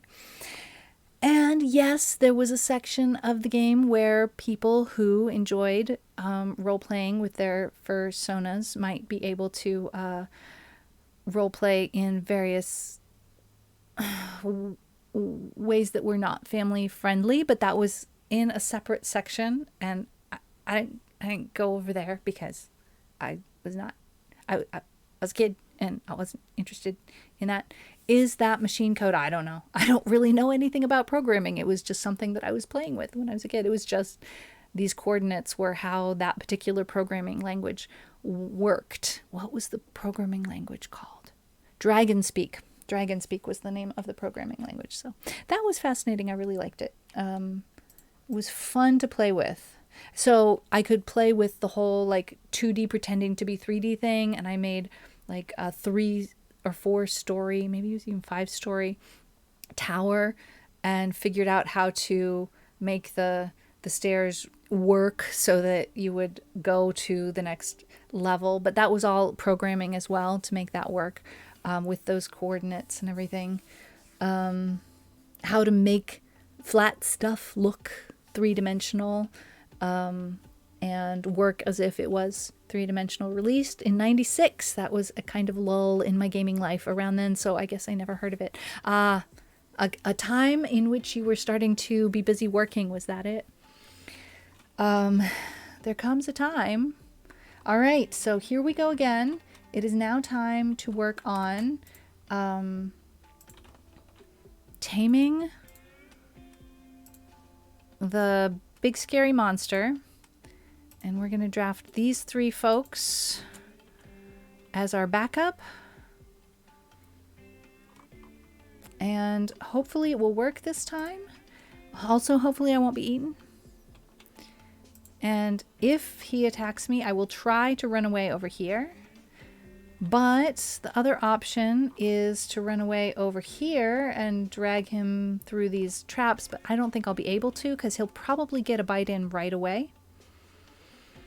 Honestly, I feel like this is so far away from these guys. I need to bring these folks over here to be my backup. Also, this warg might just wander right off the map. Bye! There goes the end of that problem. All right. Well, it's still live. Are you kidding me? Oh my gosh, that is crazy. That is crazy. We're going to undraft these folks. And that is the end of that for today. Hey, y'all, there's a lot of really cool streamers here right now. Are any of you planning on going live in the next, say, 5 minutes or so? Because I would be interested to find out that information as I make my decisions as to what to do. We're going to pause the game. We're going to save the game. Gis la sekvonta to be continued. I enjoy these. I enjoy non-literal translations. I find them more enjoyable, more fun. I'm going to have a quick look at... I just almost muted myself by accident. I'm going to have a quick look at who is streaming right now, but I'm also seriously interested as to whether any of y'all are going to be streaming. I like to know. I like to know these things because I've been enjoying hanging out with you. Let me go to my just chatting screen here. I've been enjoying hanging out with you, and I would enjoy hanging out with you some more. So if any of you are going to be streaming, please let me know so that I can take that into account. I see one rather new RimWorld streamer friend who I have rated before. We don't necessarily have to. I see Pyrus is streaming Kina. Is that how it's pronounced? Kina? Meat Blah's not tonight. When are you going to do another Project Zomboid stream? Because I seriously feel that I need to watch more streams. I need to learn more things. I need to learn how to play this game. Because if I start trying to play it and I don't know more stuff, I'm going to have a bad time, I think. I assume that I'm going to have a bad time. Got an Esperanto speaking friend streaming Mist. I don't know what to do. Clarion is streaming Celeste and I haven't rated him yet. Let's do that. Let's do that. Oh my gosh. You'd like to help me learn it? Guys, I'm so excited. I'm so excited. I would love it. I would love it. I would love it. Hello? Korako Kyumkara Devi Danko Ankara. Oh my gosh. Thank you so much for the biddies. That is super sweet. Let's not forget to copy the raid calls. They said out loud, reminding themselves to please, for the love of God, remember to copy your own raid call. We're going to raid Clarion, Dorian, because it's been a member of my community for quite a long time. It took me a very long time to figure out that this is actually a streamer. So we are hopefully going to enjoy. This is Celeste, which is a great game that I have never played. I've never streamed it or played it. So I'm hoping you guys are going to enjoy. I'm reminding myself to copy my raid call. Why is this so difficult? What? Why? Why? Why can I not do the thing? Okay, there we go. It only took trying to pin it to make that work. All right, so there's that. This is what that looks like. And thank you so much for hanging out. I'm going to go to my ending screen so you guys can see the, whatever that's called, credits. That's what it's called. And we'll go hang with our friend Clarion. I will be back on Wednesday, and then I will be away for a little while, but we will figure it out.